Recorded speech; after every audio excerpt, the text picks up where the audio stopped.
नमो तस्स नमो भगवतो तस्स अरहतो सम्मा भगवतो संबुद्धस्स। वरहतो आज या सम्मा ठिकाणी संबुद्धस्स. धम्मसाकाच्या समूह मुंबई यांच्या माध्यमातून धम्मपद अट्टकथा व गाथा साप्ताहिक मालिका या मालिकेचे प्रमुख मार्गदर्शक आदरणीय दयानंदजी मिसाळकर सर, पाली साहित्य व बौद्ध धम्माचे अभ्यासक, उपस्थित सर्व शील संपन्न श्रद्धावान उपासक उपासिका तसेच बालक बालिका यांना नमो बुद्धाय, जय भीम. नूतनताईंना विनंती करतो की त्यांनी त्रिशरण अनुसरण करावे.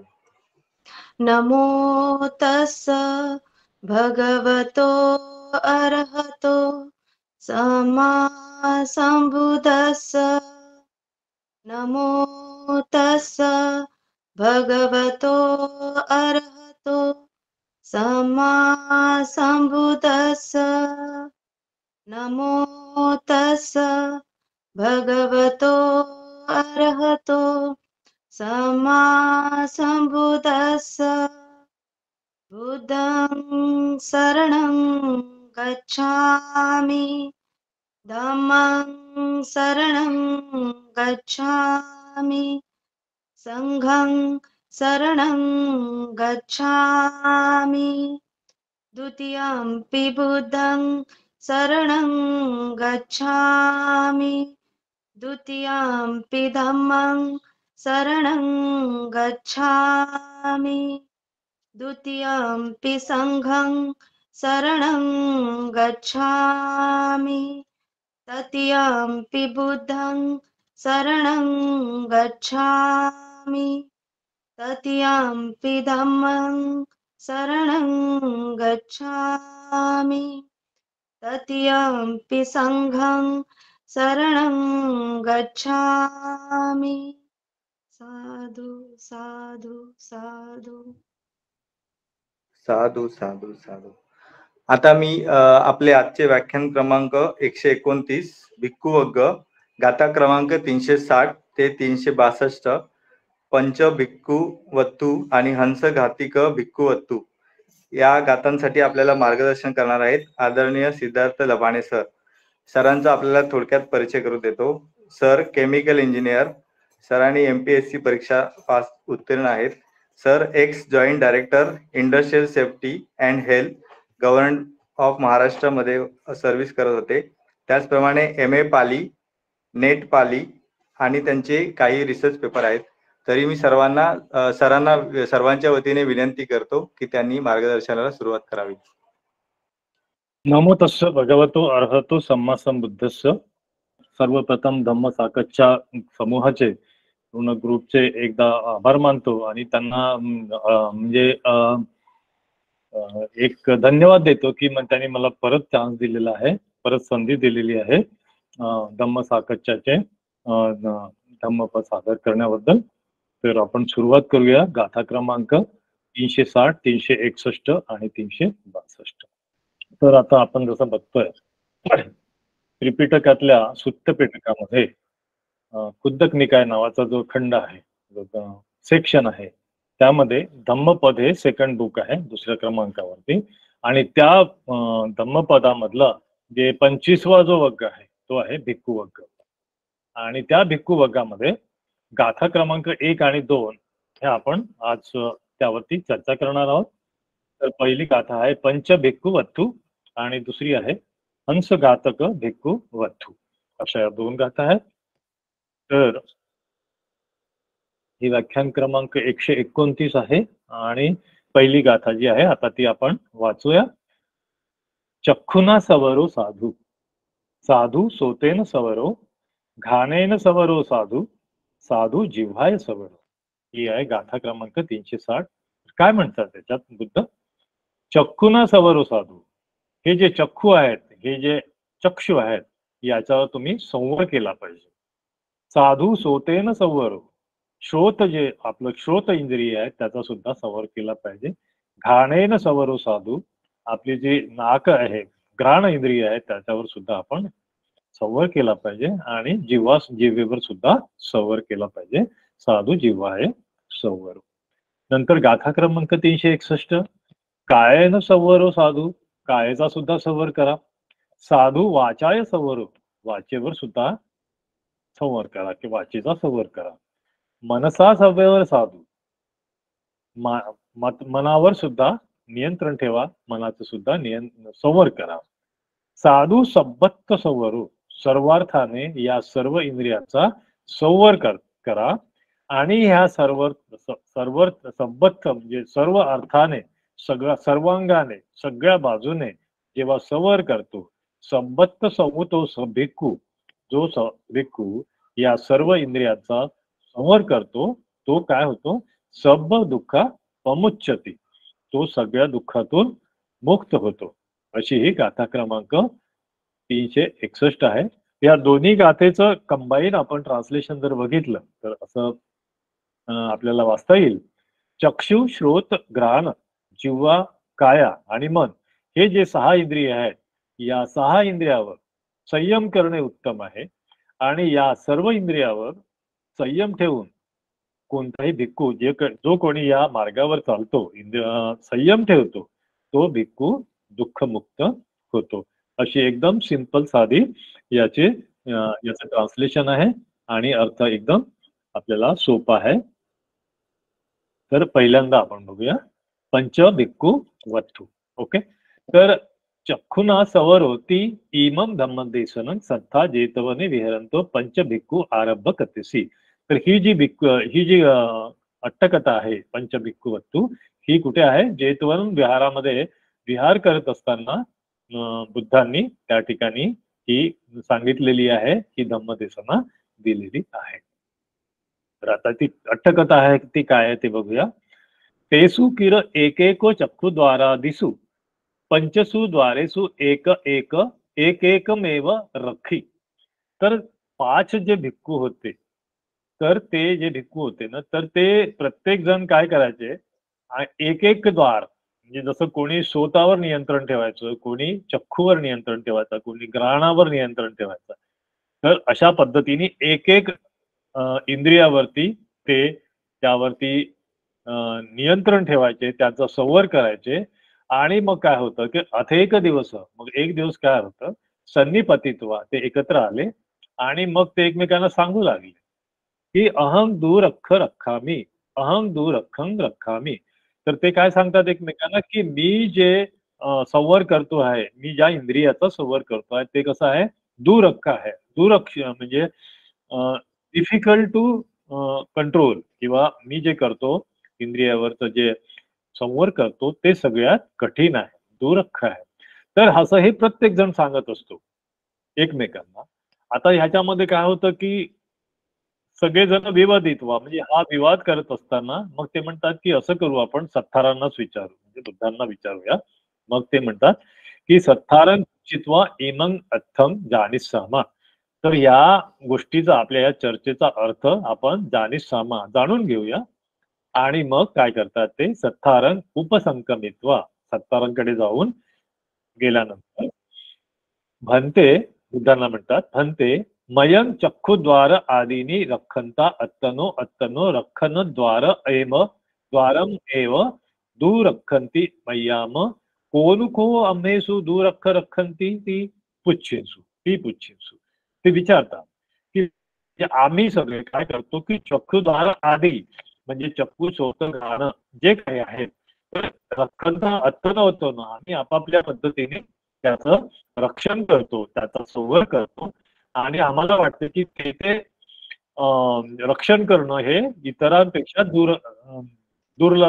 दुष्कर आहे, कठीण आहे. पण आम्हाला कळत नाही की कोणतं कठीण आहे आणि कोणतं नाही आहे. तर त्यावर तुम्ही आम्हाला जानिस्सामा, आम्हाला ते जाणून घ्यायचं आहे. तर मग सत्ता काय ते ऐकून घेतात आणि मग काय म्हणतात, सत्ता एकं भिक्कुंपी अनोसादेत्वा. मग ते कोणीही एका भिक्खूला असं हायलाइट न करता ते सांगतात की भिक्कवे सब्बानी पेतानी दूरखानेव अपीच खोपद तुम्हे न इदानेव पच्चसु ठानेसु असंवता उब्बेपी असंवता असंवतत्ताएव च पंडितान ओवादे अवत्तित्वा जीवितकय्य पापुणिथा. तर भिक्खूंनो काय सांगतात बुद्ध, भिक्खूंनो की सगळेच इंद्रियांवरती, सगळ्याच द्वारांवरती तुम्ही रक्षण केलेलं पाहिजे. जे शरीराचे 6 इंद्रिय आहेत, आता जे आपण बघितले, काया वाचा मन जिव्हा, चक्षु हे जे काही आहेत इंद्रिय, या प्रत्येक इंद्रियावरती आपलं नियंत्रण असायला पाहिजे, आपला कंट्रोल असायला पाहिजे.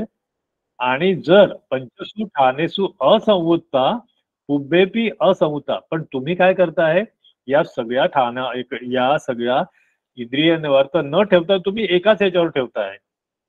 तर तुम्हाला सगळ्या याच्यावर ठेवायचं आहे. आणि पूर्वी सुद्धा उभेसी असंवुत्ता, पूर्वी सुद्धा तुम्ही असंच करायचे आणि तुमचं कुठलाही त्याच्यावरती संवर राहत नसल्यामुळे काय झालं, असंवुत्तता एव, असंवत म्हणजे त्यावर नियंत्रण न ठेवल्यामुळे पंडितानं ओवादे अवत्तित्वा, तुम्हाला ज्या पंडित लोकांनी, म्हणजे पंडित कुणाला म्हटलंय बुद्धांनी, की जे आर्यष्टांगिक मार्ग जाणतात किंवा एक वाईज पर्सन, त्याला पंडित म्हटलेलं आहे.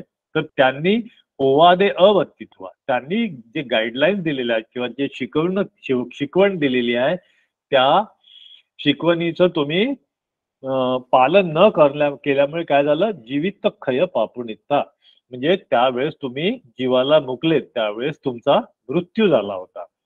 तर मग हे पूर्वीच्या काळात घेऊन जातात आता बुद्ध त्यांना, की तुमची ही सवयच आहे की पूर्णपणे तुम्ही इंद्रियावरती नियंत्रण ठेवत नाही. तर ती वत्वा कदा बनते, मग ते भिक्खू विचारतात की केव्हा झालं, हे काय झालं होतं. मग तेही याचितू, हे याचना केल्यानंतर मग बुद्ध त्यांना अतिते तक्कशील जातकस्य वत्थू विथारेत्वा उदानितम, मग ते तक्कशील जातक ते त्या भिक्खूंना समजून देतात. आणि समजून देताना पहिले एक उदान म्हणतात. तर ते उदान म्हणजे कुशल उपदेशे म्हणजे कुशल उपदेश, द्वितीया दळाय स्टेटफास्टपणे, ज्याला धारण केलेला अनिवर्तितता भयभीरुताय च न रक्षिसीन वसमागम्यसे सोत्थी भावो महता भयेन मे. काय सांगतात या गाथेमध्ये, जातकामध्ये बुद्ध, की त्यावेळेस काय झालं होतं की कुशल उपदेश घेऊन जो व्यक्ती, म्हणजे त्यावेळेस ते स्वतः बोधिसत्व असतात, तर त्या कुशल उपदेश घेऊन आणि दळाय स्ट्रीट फास्ट प्रमाणे स्ट्रीट पाठ होऊन त्यामध्ये स्ट्रॉंगपणे त्याला अधिष्ठित करून हा उपदेश आणि त्या मार्गावर चालून, उपदेशाच्या मार्गावरून चालून काय केलं त्यांनी, अनिवर्तित म्हणजे कुठल्याही पद्धतीला तो माघारी फिरला नाही तो बोधिसत्व, आणि कुठल्याही कुठलीही भयभीतता त्याच्यामध्ये उत्पन्न झाली नाही. आणि न रक्षसीन म्हणजे राक्षसीन, वसमागमनी नसे म्हणजे त्या राक्षसींनी मला कुठल्याही पद्धतीने ती राक्षसीन वश करू शकली नाही. स्वस्वत्ती भाव, आणि माझ्या त्या जो स्वत्तीभाव होता, कशामुळे स्वत्तीभाव म्हणजे माझं रक्षण झालं, सुवत्ती होतो म्हणतो आपण, माझं कल्याण कशामुळे झालं, कारण मी कुशल उपदेशे द्वितीय दळाय, मी तो कुशल उपदेश जो आहे अत्यंत स्ट्रॉंगली फॉलो केला होता. तर स्वस्वत्ती भाव महता भयेन मे, मला कुठलंही भय वाटलेलं नाही आणि त्या सगळ्या राक्षसिनीच्या वशी करण्याच्या प्रयत्नातून, त्या भयातून मी सुरक्षित राहिलो. अशा पद्धतीचं जातकाचं उदान बुद्धांनी त्यावेळेस त्या भिक्खूंना सांगितलं. आणि मग आता हे जातक काय आहे हे बुद्ध पुढे सांगत आहेत. इमं गाथं दस्यत्वा तदापि तुम एव पंचजना तक्कशिलाय रज्जगणत्थाय निखंत महासत्त आहुदहत्ता परिवारेत्वा मग्ग गच्छन्ता अंतरामग्गे रक्षिषि चक्षुद्वार दिवसेन उपनीतेषु रूपारमण आदिषु असंवता पंडितस्य ओवादे अवत्तित्वा ओलियंता रक्षसी खादिंता जीवितखय्य पापुनिता. तर काय सांगतात बुद्ध, की त्यावेळेस काय झालं की कदापि तुम्ही पंचजना, हे जे तुम्ही 5 जण आहात ना, तर ते तक्षशिलेचं राज्य ग्रहण करण्यासाठी तुम्ही निघालात, रज्जगणताय निखंत, आणि तुमच्या हातामध्ये काय आयुध होते, शस्त्र होते, आणि या सगळ्या आयुधाच्या परिवारासोबत तुम्ही मग्गं गच्छन्ता, तुम्ही त्या मार्गाने जात होतात. तर अंतरामध्ये रक्षसी, तर तुमच्या रस्त्यामध्ये काय आलं, राक्षसीन आली. आणि काय झालं की ती राक्षसीने आपापलं आपलं एक सुंदर विलोभनीय रूप दाखवलं. तर त्यामुळे काय झालं की चक्षुद्वार आदी वसेन, म्हणजे तुमचे चक्षुद्वारावर तुम्ही नियंत्रण ठेवू शकले नाही. आणि उपनीतेसु रूपरमण आदिसु, त्या तिच्या रूपाच्या ज्या आरंभणामध्ये काय झालं की तुम्ही असंवता तुमच्या चक्षुद्वाराला संरक्षित करू शकले नाही.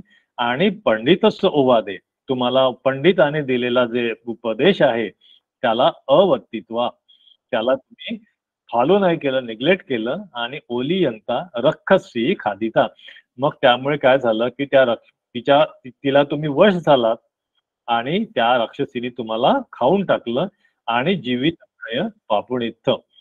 तर त्यामुळे मग तुम्ही तुमचा त्यावेळेस मृत्यू झाला होता.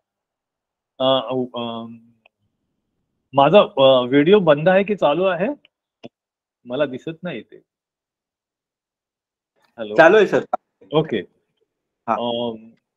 माझं स्क्रीन फुल स्क्रीन असल्यामुळे मला दिसत नाही. ओके. तर ती जी राक्षसीनी त्या सगळ्यांना खाऊन टाकलं, कारण हे त्या राक्षसिनीच्या खोट्या रूपावरती भुलले होते आणि 5ही जणांचा त्यावेळेस मृत्यू झाला असं सांगत आहेत. ओके. तर तेसू पण आरंभणेसू सुसंवतो पिठ्ठितो पिठ्ठुतो अनिबंधंती देवन बन्नी यक्षिणी. आता त्यावेळेची यक्षिणी होती ती देवबन्नी यक्षिणी जी आहे ना, तो पिठ्ठितो अनुबंधी, तर ती माझ्या मागे मागे येत होती. मी त्यावेळेस बोधिसत्व होतो ते त्यांनी सांगितलेलं आहे. आणि मी मात्र जे गाईडलाईन्स आहेत, ज्या पंडितांनी दिलेले जे गुड गाईडलाईन्स आहेत किंवा ओवाद आहेत, त्याचं मी पूर्णपणे पालन करत होतो. त्यामुळे त्या यक्षिणीने यक्षिणी माझ्यावरती कोणताही मला हार्म करू शकली नाही. अनादित्वा सोत्थिना तक्कशील गंत्वा रज्जपत्तो राजा अहमेवा. तर मी काय केलं की त्या यक्षिणीकडे कोणतंही लक्ष न देता मी तक्षशिलेकडे रवाना झालो आणि तिथे जाऊन राज्यपत्तो, मी ते राज्य ग्रहण केलं. असं ते जातक आहे. ती जातकं संमोधानेत्वा, ते जातक पूर्ण झाल्यानंतर म्हणतात भिक्कवे भिक्खुना नाम सब्बानी द्वारानी संवरी तब्बानी. तर भिक्खूंनी काय करायला पाहिजे की सर्व द्वार, जे आपल्या शरीराचे द्वार आहेत, 6 द्वार आहेत, त्या सगळ्या द्वारांनी तुम्ही संवर केला पाहिजे, त्याचं रक्षण केलेलं पाहिजे, लक्षण केलं पाहिजे, असं त्यावेळेस त्यांनी नंतर तसा संदेश दिला त्या 5ही भिक्खूंना. ओके. एतानी ही संवरंतो एव सब्ब दुःखा पमुच्यते. अशा प्रकारे एतानी तुम्ही जर संवर केला तर सब्ब दुःखा पमुच्यती, असा संवर करणारा जो व्यक्ती आहे तो काय करतो, पूर्ण दुःखातून मुक्त होतो. तीवत्वा धम्म देसेंतो इमा गाथा अभासी. त्यावेळेस त्या पहिल्या ज्या 2 गाथा आहेत 360 आणि 61 त्या तथागतांनी उच्चारल्या. तर ती गाथा होती चक्षुना सवरो साधू साधू सोतेन सवरो, घाणेन सवरो साधू साधू जिव्हाय सवरो, कायन सवरो साधू साधू वाचाय सवरो, मनसा सवरो साधू साधू संबत्त सवरो. आणि हे सगळे संवर केल्यामुळे संबत्त संवतो साधू सब दुःखा पमुच्यते. आणि ही गाथा म्हटल्यानंतर देसना अवसाने, ही देशना झाल्यानंतर ते पंचभिक्खू, ते 5ही भिक्खू सोतापत्ती पल्ले पटित्त हिजू, हे 5ही भिक्खू ना सोतापत्ती पदाची प्राप्ती झाली. संपत्तानंपी साथिका धम्मदेसना अवसी. तर अशा पद्धतीने सर्वार्थाने ही जी धम्मदेसना आहे ती सार्थक ठरली. तर अशा पद्धतीची ही अगदी छोटीशी पंचभिक्खू वत्तू या ठिकाणी समाप्त होत आहे. तर पुढच्या गाथेकडे वळूया आपण. हंसघातक भिक्खू वत्तू. नावावरून आपल्या लक्षात आलेलं असेल की हंसघातक, ज्यांनी हंसाला ठार मारलेला आहे, अशा पद्धतीच्या भिक्खूच्या जी घटना आहे भिक्खूच्या बाबतीत घडलेली, त्या घटनेबद्दल ही अट्टकथा आलेली आहे. तर पहिल्यांदा ती आपण गाथा म्हणूया. हत्त संयतो पाद संयतो वाचा संयतो संयतु उत्तमो. अज्झरतो समाहितो एको संतुत्सितो तमाहु तम अहु भिक्खू टी. तर काय म्हणतात बुद्ध, हत्त संयतो पाद संयतो म्हणजे हात आणि पाय याच्यावर जो संयम ठेवतो, हात पाय म्हणजे टोटल शरीर, आणि वाचा संयतो वाचेवर सुद्धा संयम ठेवतो, आणि तो उत्तम प्रकारे संयत्तु उत्तमो असा संयत उत्तमो असा तो उत्तम प्रकारे संयम ठेवणारा व्यक्ती, अज्झरतो समाहितो तो कसा आहे, इंटरनली म्हणजे आतून एकदम समाहित आहे, तो पूर्णपणे ध्यानामध्ये मनावर त्याचं नियंत्रण आहे, समाहित झालेला आहे तो ध्यानामध्ये. तर असा संतुष्ट झालेला जो व्यक्ती आहे, तम अहू त्या व्यक्तीला, संतुष्ट झालेल्या व्यक्तीला, ज्यांनी काया वाचा आणि मनावर पूर्णपणे संयम मिळवलेला आहे, अशा व्यक्तीला मी भिक्खू म्हणतो. या ठिकाणी आपल्याला लक्षात यायला पाहिजे की भिक्खूची डेफिनेशन इतकी सुंदर दिलेली आहे या ठिकाणी, की यामध्ये आपण नंतर चर्चेमध्ये आपण बघू शकतो की इथे चिवरचा कुठेही संबंध आलेला नाहीये. पण जो व्यक्ती पूर्ण काया वाचा मनाने पूर्णपणे संयमित असतो त्याला बुद्धांनी भिक्खू म्हटलेलं आहे. तर त्याचं मराठी ट्रान्सलेशन आता परत आपण एकदा बघूया. जो काया वाचा यावर उत्तम रीतीने संयम ठेवतो आणि मन सुद्धा संयमित ठेवून संतुष्ट राहतो त्यालाच मी भिक्खू म्हणतो. अशा पद्धतीची ही गाथा क्रमांक 362. त्याची आता आपण कथा बघूया की हत्त संयतोती इमं धम्मदेशन सत्ता जेतवने विहरंतु एकं हत्सघातकं भिक्खू आरंभ कथेसी. तर ही जी कथा आहे ही जेतवन मध्ये असताना तथागत त्यावेळेस धम्मदेशना दिली होती आणि तिथून ती कथा आरंभ होती.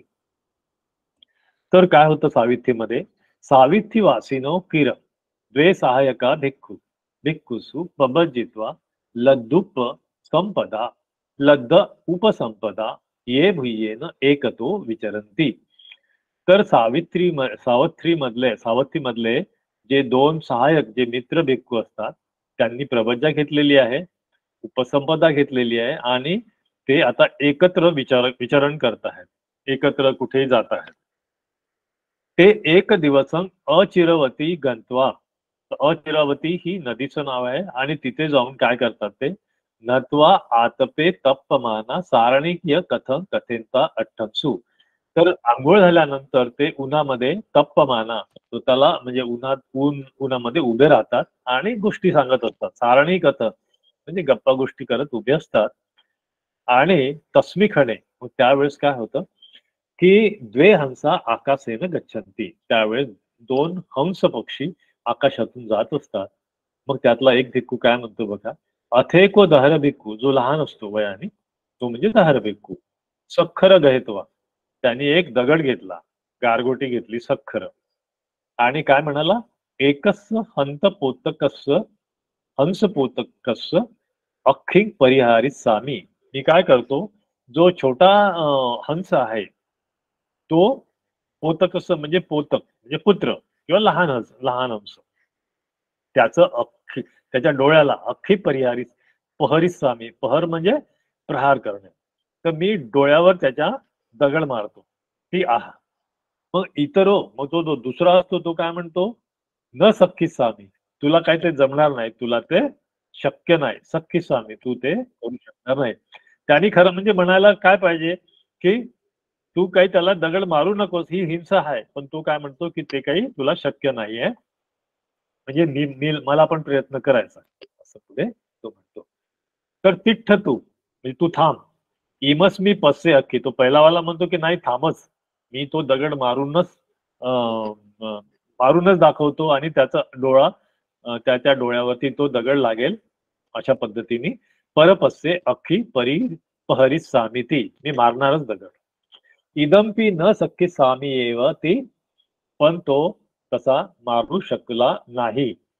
तेनही उपधारेही, मग तो काय मारू शकला नाही दगड. मग काय होतं की तेनही उपधारेही म्हणजे ते लक्षात घेऊन मग द्वितीय सखर गहेत्वा, की यानी नाही मारला, आता काय करतो, द्वितीय सखर गहेत्वा, दुसरा दगड घेतला आणि हंसस्स पच्छा मागे खिप्पी, मग हंसाच्या पाठीमागे मारला. ओके, तर हंसो सखर सद्द सुतवा, तर त्या दगडाचा जो फेकण्याचा जो सुसू आवाज आहे तो बघायला तो हंस मागे वळून पाहतो. निवतित्वा आलोक्यसे, तर निवतित्वा म्हणजे वळून पाहणे. आणि वळून पाहताना काय झालं की अथ नंग इतरंग वट्ट सक्कर गहेत्वा परपसे अख्खिंनी हरित्वा ओरम ओरिम ओरिम अख्खिना निखावेसे. तर तो जो गोल दगड आहे, वट्ट सखर गोल दगड, तो जो मारलेला होता दुसऱ्या भिक्खूने, तो त्याच्या एका डोळ्याला लागून तो डोळा फोडून दुसऱ्या डोळ्यातून बाहेर पडला. म्हणजे त्या हंसाचे दोन्ही डोळे एकाच दगडाने फोडल्या गेले. तर हंसो विवरंतो परिवर्तित्वा तेसन पादमुले पती, मग तो विवरंतो म्हणजे विवळत तो हंस जमिनीवर पादमुले म्हणजे त्याच्या जवळ येऊन पडला पायाशी. तत्थ टिता भिक्खू दिसवा, मग त्यावेळेस त्या ठिकाणी दुसरे भिक्खू त्यांनी पाहिलं हे, आणि हे दृश्य त्यांना अजिबात भयंकर वाटलं की हे भिक्खू असून असं काय करू शकतात. तर मग ते काय म्हणतात बघा, औसो बुद्ध शासने पबजित्वा अननुच्छ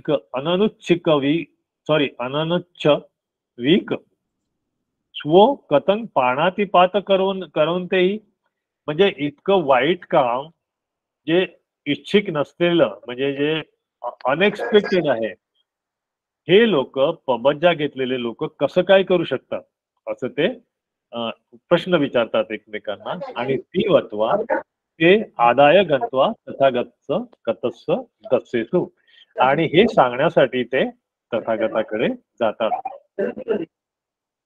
माईक बंद करा. ओके, सत्ता, मग सत्ताकडे आले ते कंप्लेंट घेऊन की या दोन भिक्खूंनी असं केलेलं आहे आणि एक जो हंस आहे त्याचे दोन्ही डोळे फोडून यांनी त्याचा जीव घेतलेला आहे. तर त्यावेळेस बुद्ध काय मग बुद्ध त्यांना प्रश्न विचारतात. ते भिक्खू तिथे आलेले असतात. सच्चंग किरण तया भिक्खू ती पाहतो का तो, ती पुच्छित्वा, मग त्यांनी विचारलं की हे खरं आहे का. मग ते दोघे जण म्हणतात की सच्चंग बनते, हे खरं आहे, म्हणजे आम्ही त्या हंसाचा जीव घेतलेला आहे. मग त्यावेळेस म्हणतात भिक्खू कस्मा एव रूपे नियानिक शासने पबजित्वा एव मकासी. नियानिक शासने म्हणजे जो नियानिक म्हणजे निब्बाणाला नेणारा शासन म्हणजे धम्म.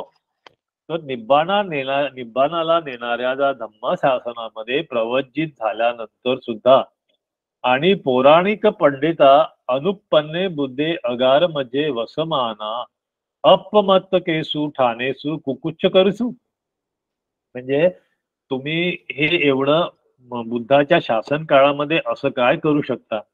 आणि पौराणिक पंडिता म्हणजे तुम्हाला आधी तुमच्या गुरुने किंवा तुमच्या टीचरने पंडितांनी जे काही तुम्हाला शासन दिलेलं आहे, टीचिंग दिलेलं आहे, ते सुद्धा तुम्ही फॉलो करत नाही आणि अशा पद्धतीचं कुकुच्च करता. त्वंग पंग एक एव रूपे बुद्ध शासने पबजित्वा कुकुच्चम मत्तंपी न अकासी, असं करणं योग्य नाही. असं म्हणून ती वत्वा ते याचितो अतितं आहारी, मग परत ते पूर्वीच्या काळातलं जातक म्हणजे आधीच्या आयुष्यामधलं जातक बुद्ध तिथे सुद्धा एक सांगत आहेत. तर आता जातक कथा सांगत आहेत. अतिथे कुरुरठ्ठे इंदपत्त नगरे धनंजय राज्य करून ते रज्जं कारेंते बोधिसत्तो तस्स अग्गमयसिया कुच्छिस्मी पटिसंधी गहेत्वा अनुपुब्बेन वियुत पत्तो. तर काय होतं की त्या काळामध्ये म्हणजे अतीत काळामध्ये कुरु राष्ट्रामध्ये इंदपत्त नावाचं नगर असतं आणि त्या नगरामध्ये धनंजय नावाचा एक राजा असतो, तो राज्य करत असतो. आणि त्याच्या पत्नीला अग्गमयसियाच्या कुच्छिस्मी म्हणजे तिच्या कुशीमध्ये बोधिसत्ताने पटिसंधी घेतलेली असते. आणि अनुपुब्बेन वियुत पत्तो तक्कशिलाय सिप्पा आणि उग्गयत्वा. आता पटिसंधी घेतल्यानंतर त्याचा जन्म होतो बोधिसत्ताचा आणि तो मोठा झाल्यानंतर तक्षशिले युनिव्हर्सिटीमध्ये किंवा त्या काळच्या शाळेमध्ये सिप्पानी उग्गहेत्वा त्या ठिकाणी तो शिक्षण घेतो. नंतर पितरा उपरज्जे पती स्थापितो. मग तो उपरज्जा म्हणजे उपराजा, व्हाईसराय ज्याला म्हणतो, त्या ठिकाणी त्याचे वडील त्याला अपॉइंट करतात की तो पुत्रच असतो ना त्यांचा आणि त्याला राज्य मिळणारच असते, तर त्याला उपराज्य म्हणून तो राजा जो धनंजय राजा आहे त्या बोधिसत्वाला उपराजाची पोस्ट देतो, ते पद देतो. आणि अपरभागे पित्तू अच्छयेन, मग काही दिवसांनी काय होते, धनंजय राजाचा मृत्यू झाल्यानंतर अच्छयेन रज्जन पत्वा दसराज धम्मे अक्कोप्यंतो कुरु धम्मे बत्तीत. तर धनंजय राजाचा मृत्यू झाल्यानंतर 10 राजधम्म जे आहेत त्यांचे जे कोड ऑफ कंडक्ट आहे ते अत्यंत कुशलतेने आणि प्रामाणिकपणे अकोप्यंतो कुरु धम्मे बत्तीत. हा जो कुरु देशातला, कुरु राष्ट्रातला जो धम्म आहे, त्यांचे जे रूल्स आहेत ते एकदम कुशलतेने हा बोधिसत्व फॉलो करत असतो, कारण आता तो राजा झालेला आहे. राईट. पुढे काय होतं, कुरु धम्मो नाम पंचशीलानी तानी बोधिसत्व परिशुद्धानी तत्वा रखी. मग हा जो बोधिसत्व आहे अत्यंत प्रामाणिकपणे ते सगळे शील पालन करतो आणि त्यांचे कुरु धम्म सुद्धा याचं पालन करतो. आणि मग यथाच बोधिसत्व एवं एवमस्व माता अग्गमेहसी कनिष्ठ बाता उपराजा पुरोहितो ब्राह्मणो रज्जुगाहको अमच्चो हारती सेठी दोणमापको महामत्तो द्वारिको नगरशोभिनी वन्नदासीती. तर हे जे 11 जण आहेत हे त्यांची टीम असते राज्यकर्त्यांची. तर ह्या राज्यकर्ते सुद्धा पूर्णपणे 5 शिलांचं पालन करतात आणि कुरुधम्माचे गाईडलाईन्स आहेत ते सुद्धा फॉलो करतात.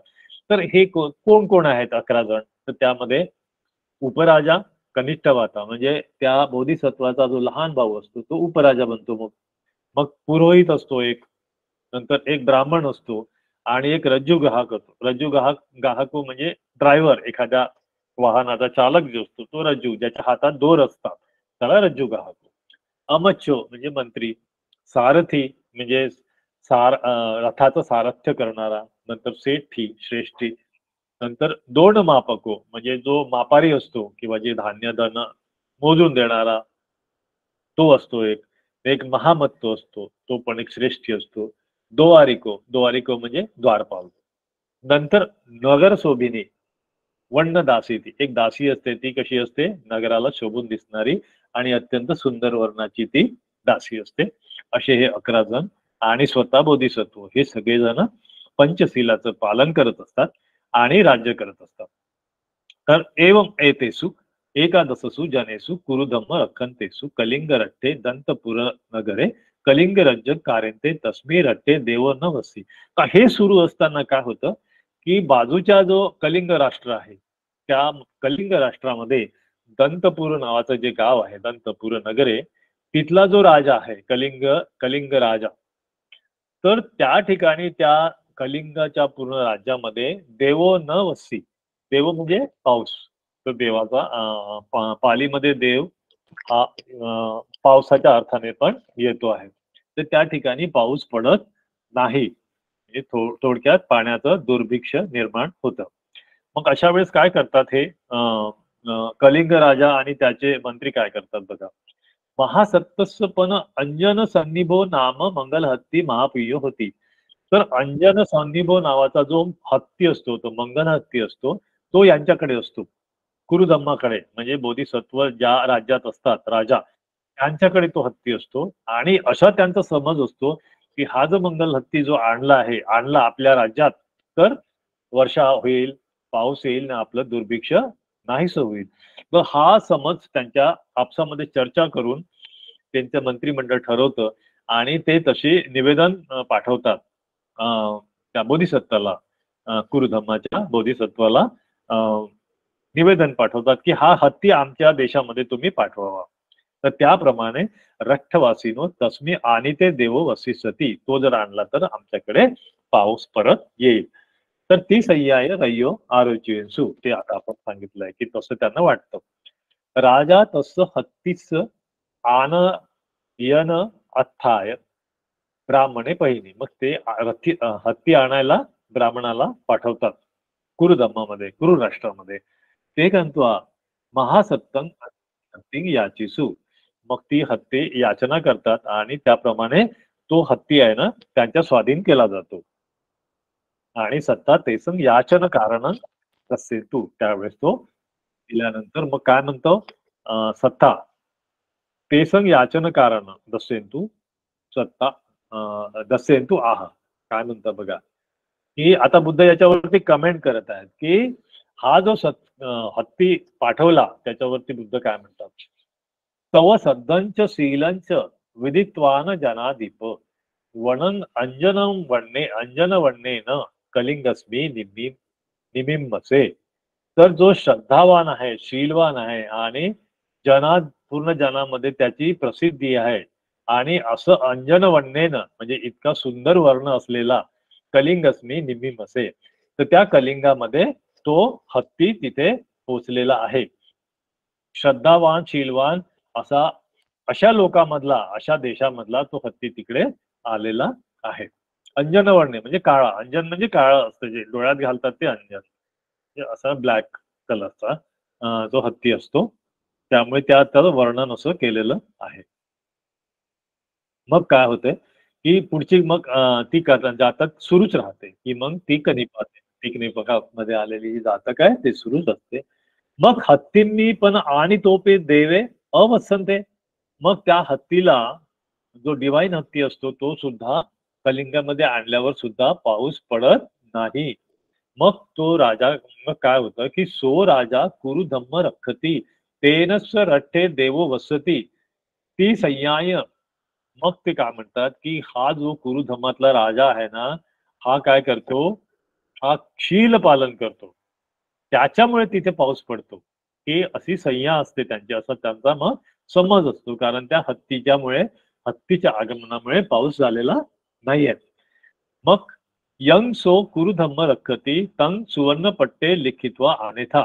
मग तो राजा काय करतो आपल्या ब्राह्मणाला एक आदेश देतो की असं करा तुम्ही हा हत्तीला परत नेऊन द्या गुरुधम्मामध्ये परत नेऊन द्या आणि काय करा की ते जे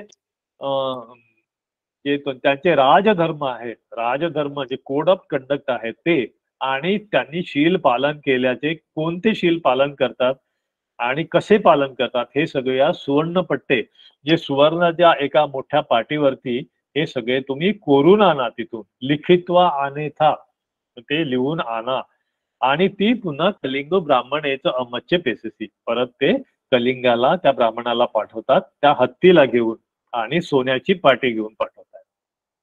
मग आता हे जे पाठवल्यानंतर मग तो जो ब्राह्मण आहे तो त्याला म्हणतो राजाला म्हणतो की ह्या हत्ती तुमचा परत घ्या राजा की या हत्तीमुळे काही पाऊस पडला नाही पण आमचं असं म्हणणं आहे की तुम्ही या तुमच्या राज्यामध्ये कुशल कर्म करता आणि शील पालन करतात. हे जे 11 लोक आहेत तुमचा 11 लोकांची जी टीम आहे ती पूर्ण काटेकोरपणे शीलाचं पालन करते. तर त्यावेळेस मग जो राजा आहे म्हणजे जे बोधिसत्ता आहे ते म्हणतात की तुम्ही जर विचारलं असं की आम्ही शील पालन करतो पण आम्हाला त्यामध्ये पण डाऊट आहे की आम्ही 100% शील पालन करूच म्हणजे अनवधानाने का होईना आपण आमच्याकडून शीलाचं भंग झाल्याची शक्यता आहे. कधी ना कधी आम्ही तर ऑनेस्टली करतोच पण आम्ही तुम्हाला त्या सोन्याच्या पत्र्यावरती लिहून देऊ शकत नाही की आम्ही असं शील पालन करतो. म्हणजे त्यांना धाक बघा किंवा त्यांची ऍक्युरेसी किंवा ऑनेस्टी बघा की शील तर पालन करत आहेतच पण त्याचसोबतच त्यांना असं वाटतं की अननोईंगली जरी आमच्या हातून शीलाचा भंग झाला असेल तर आम्ही कसं काय त्यांना लिहून द्यायचं की आम्ही शील पालन अशा ऍक्युरेटली किंवा काटेकोरपणे पालन करतो. मग त्यावेळेस तो ब्राह्मण त्यांना समजून म्हणजे विनंती करतो आणि कन्व्हिन्स करतो की तसं नाही आहे की तुम्ही अननोईंगली केलं असेल तर ते त्याचा शील भंग होत नाही पण जाणीवपूर्वक केलं का तर ते तो राजा म्हणतो की नाही आम्ही जाणीवपूर्वक शीलभंग कधीही केलेला नाहीये. अननोईंगली झाला असेल तर झाला असेल तर त्यामुळे मी मागे पुढे बघत आहे त्या पत्र्यावरती लिहून द्यायला. तर ते म्हणतात की नाही म्हणते नाही राजा तुम्ही लिहून दे या पत्रावरती तुमचे शील लिहून द्या तुमचं कोड ऑफ कंडक्ट लिहून द्या आणि ते मग ऍग्री होतो तो राजा आणि त्याच्यावरती ते कोरीव काम करून ते शील आणि त्यांचे कोड ऑफ कंडक्ट लिहून तो त्या जो ब्राह्मण आलेला आहे कलिंगातून त्याच्या स्वाधीन करतो. आणि त्यावेळेस बुद्ध आता सांगत आहेत या भिक्खूंना की त्यावेळेस जे 11 लोक जे होते, आमचा जे 11 लोकांची जी टीम होती राज्य करणाऱ्यांची, त्याच्यामध्ये जे शील पालन करणारे होते त्यांचे ते आता एक्सप्लेन करत आहेत. तर जी गणिका होती ती होती उत्पलवर्णा, जी खूप सौंदर्यवती होती. ती पुण्य दोवारिको, जो द्वारपाल होता तो पुण्य थेर होता, म्हणजे त्यावेळेस थेर नसेल, त्यावेळेस तो पुण्य होता. रज्जुगाहो म्हणजे जो दोर धरणारा किंवा ड्रायव्हर जो होता तो होता कच्चा. दोन मापक जो मापारी होता तो होता कोलितो, म्हणजे आताचा महामोगला ना. माईक सुरू आहे तो म्यूट करा प्लीज. कोलितो होता. नंतर सारीपुत्तो तथा शेट्टी, तो सारीपुत्तो जो होता त्यावेळेस तो श्रेष्ठी होता. अनिरुद्ध होता, अनुरुद्ध तो सारथी होता. ब्राह्मण जो होता तो कश्यप थेर होता. आणि उपराजा जो होता तो कोण होता, नंद पंडितो. तो उपराजा जो होता तो होता नंद. हे असे जे नंतर पुढे दोन अजून राहिलेले आहेत खाली. महेशी जी होती म्हणजे माझी पत्नी जी होती ती होती राहुल माता, जी आत्ताची यशोधरा. मायादेवी जनेतिका म्हणजे आई जी होती ती जनेतिका होती. आणि कुरी राजा जो होता तो बोधिसत्व होता, म्हणजे मी होतो. आणि एवं धारेथ जातक, अशा प्रकारे तुम्ही समजून घ्या असं ते आता ते त्यांच्या समोर आलेल्या भिक्खूंना ह्या गोष्टी स्पष्ट करून सांगत आहे. ओके, आता जातकं समोधानित्व, आता जातक पूर्ण झाल्यानंतर आता पूर्ण त्यांना आता ऍडमोनिशन देत आहेत, म्हणजे त्याला उपदेश देत आहेत की आता पुढे तुम्हाला काय करायचं आहे. तर मग काय म्हणतात बघा, भिक्खू एवं पुब्बेपी पंडिता अपमत्तकेपी कुक्कुचे उपपन्ने अत्तनो शील भेदे आसंकं करिसू. म्हणजे त्यावेळेस आम्ही इतकं शीलाचं पालन करत होतो, पण आम्हाला आशंका होती, आसंकन करते की आम्ही कदाचित त्याच्यातून चूक केली असेल, त्याच्यातून कदाचित आम्ही व्हायलेशन केलं असेल. त्वंग पंग मादिसस् बुद्धस्स शासने पबजित्वा पाणातिपात करंतो अतिभारय्य कम्म मकासी.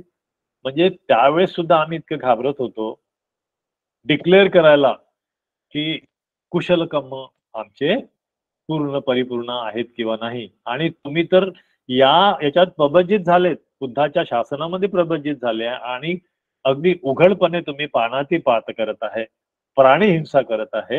हे अतिभारीय कम्मम अकासी, अत्यंत भारी असं कम्म तुम्ही केलेलं आहे. भिक्खुना नाम हत्तेही पादेही वाचाय संयतेन भवितव्य.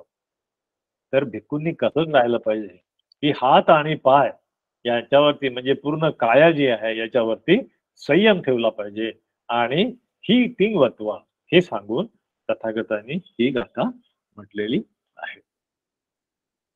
हत्त संयतो, पाद संयतो, वाचा संयतो, संयत उत्तम, अज्जत करतो, समाहितो, एको संतुषितो, तम अहु भिक्खू. अशाच व्यक्तीला मी भिक्खू म्हणतो जो काया वाचा मनावरती पूर्णपणे नियंत्रण करत असतो. तर अशा पद्धतीच्या दोन गाथा झाल्यात. आता याच्यामध्ये बघा हत्त संयतोचा अर्थ यांनी दिलेला आहे या गाथेमधला. तो अट्टकथेत जो दिलेला आहे तोच मी परत एकदा वाचून दाखवतो. दोन्ही अट्टकथा एकदम छोट्या छोट्या आहेत, तरी पण आपण याच्यात अजून डिटेल जाऊया. तर हत्त संयतो ती हत्त किळा पण आदीन वा हत्तेन परेसन पहरणा दिन वा अभावेन हत्त संयतो.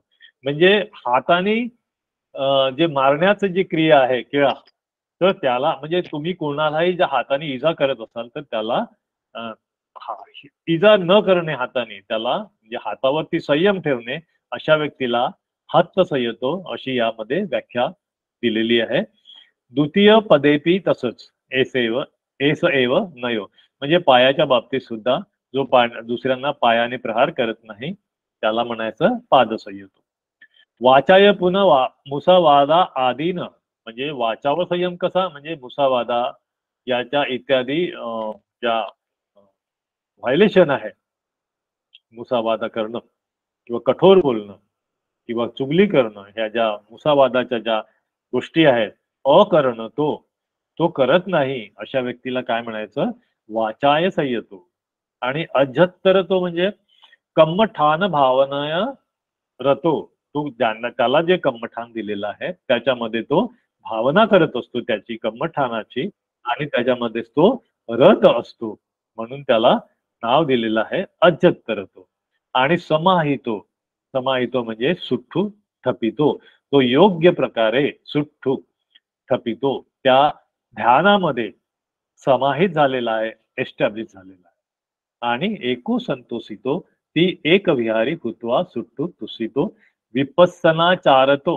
महत्वाचा शब्द आहे, यावर आपण पुढे चर्चा करता आली तर बघूया. आणि मी उपस्थित उपासकांना एक विनंती करेन की ज्यांनी विपස්සना केलेली आहे त्यांनी चॅट बॉक्स मध्ये फक्त यस लिहा, म्हणजे आपल्याला अजून पुढे याच्यावरती जास्त चर्चा करता येईल. हा सब्जेक्ट आपण थोडासा वेगळ्या पद्धतीने आज चर्चा करणार आहोत. आणि मी तशी आपल्या संयोजकांकडून रीतसर परवानगी घेतलेली आहे की आता या दोन्ही अट्टकथा इथे संपलेल्या आहेत, आणि याचं आपण डिटेल विश्लेषण करण्यासाठी थोडस आपण दुसऱ्या गाथांचा किंवा दुसऱ्या टीचिंग्स ऑफ बुद्धा आणि सब्जेक्टला कुठल्याही पद्धतीचं डेव्हिएट न करता या विषयाला धरून जे 6 जे इंद्रिय आहेत याच्यावरती संयम ठेवण्याच्या बाबतीमध्येच आपण पुढे चर्चा करणार आहोत. तर विपස්සना ज्यांनी केलेली आहे त्यांनी थोडंसं जास्त लक्ष द्या, आणि ज्या ठिकाणी माझं चुकतंय किंवा मला सजेशन देता येईल त्या ठिकाणी निश्चितपणे तुम्ही सजेशन देऊ शकता. तर ही जी गाथा सांगितली बुद्धांनी, तर या गाथा, ही जी गाथा आहे शेवटची 362, आणि ती ऐकल्यानंतर देसना अवसाने बहु सोतापत्ती फल आदिनी पापुणींसुती. तर ही जी देसना झाल्यानंतर खूप साऱ्या जणांना सोतापती इत्यादी फलांची प्राप्ती झाली. या ठिकाणी हंसघातक भिक्खुवत्तू या ठिकाणी संपूर्ण होते. 2 गाथा बघितल्यात आपण, त्याचा आपल्याला हे दिसतंय, ऍबस्ट्रॅक्ट दिसतोय. गाथा क्रमांक 360 आणि 361. पंचभिक्खुवत्तू.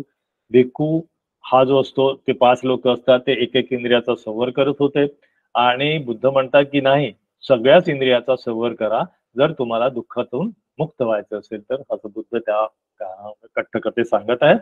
आणि दुसरी गाथा होती, म्हणजे तिसरी गाथा होती हंसघातक भिक्खुवत्तू. आता जस्ट 1 मिनिटापूर्वी आपण ऐकलेली आहे. त्या भिक्खू दगड मारतो आणि त्या हंसाचे डोळे फोडतो आणि त्याचा जीव घेतो. आणि बुद्ध सांगतात मग की जो काया वाचा आणि मनाचा उत्तम संवर करतो, म्हणजे तो म्हणतो, बुद्ध म्हणतात की तुम्ही जरी भिक्खू असले तरी तुम्हाला मी भिक्खू नाही म्हणत, कारण तुम्ही काया वाचा मनाचा संवर केलेला नाही आहे.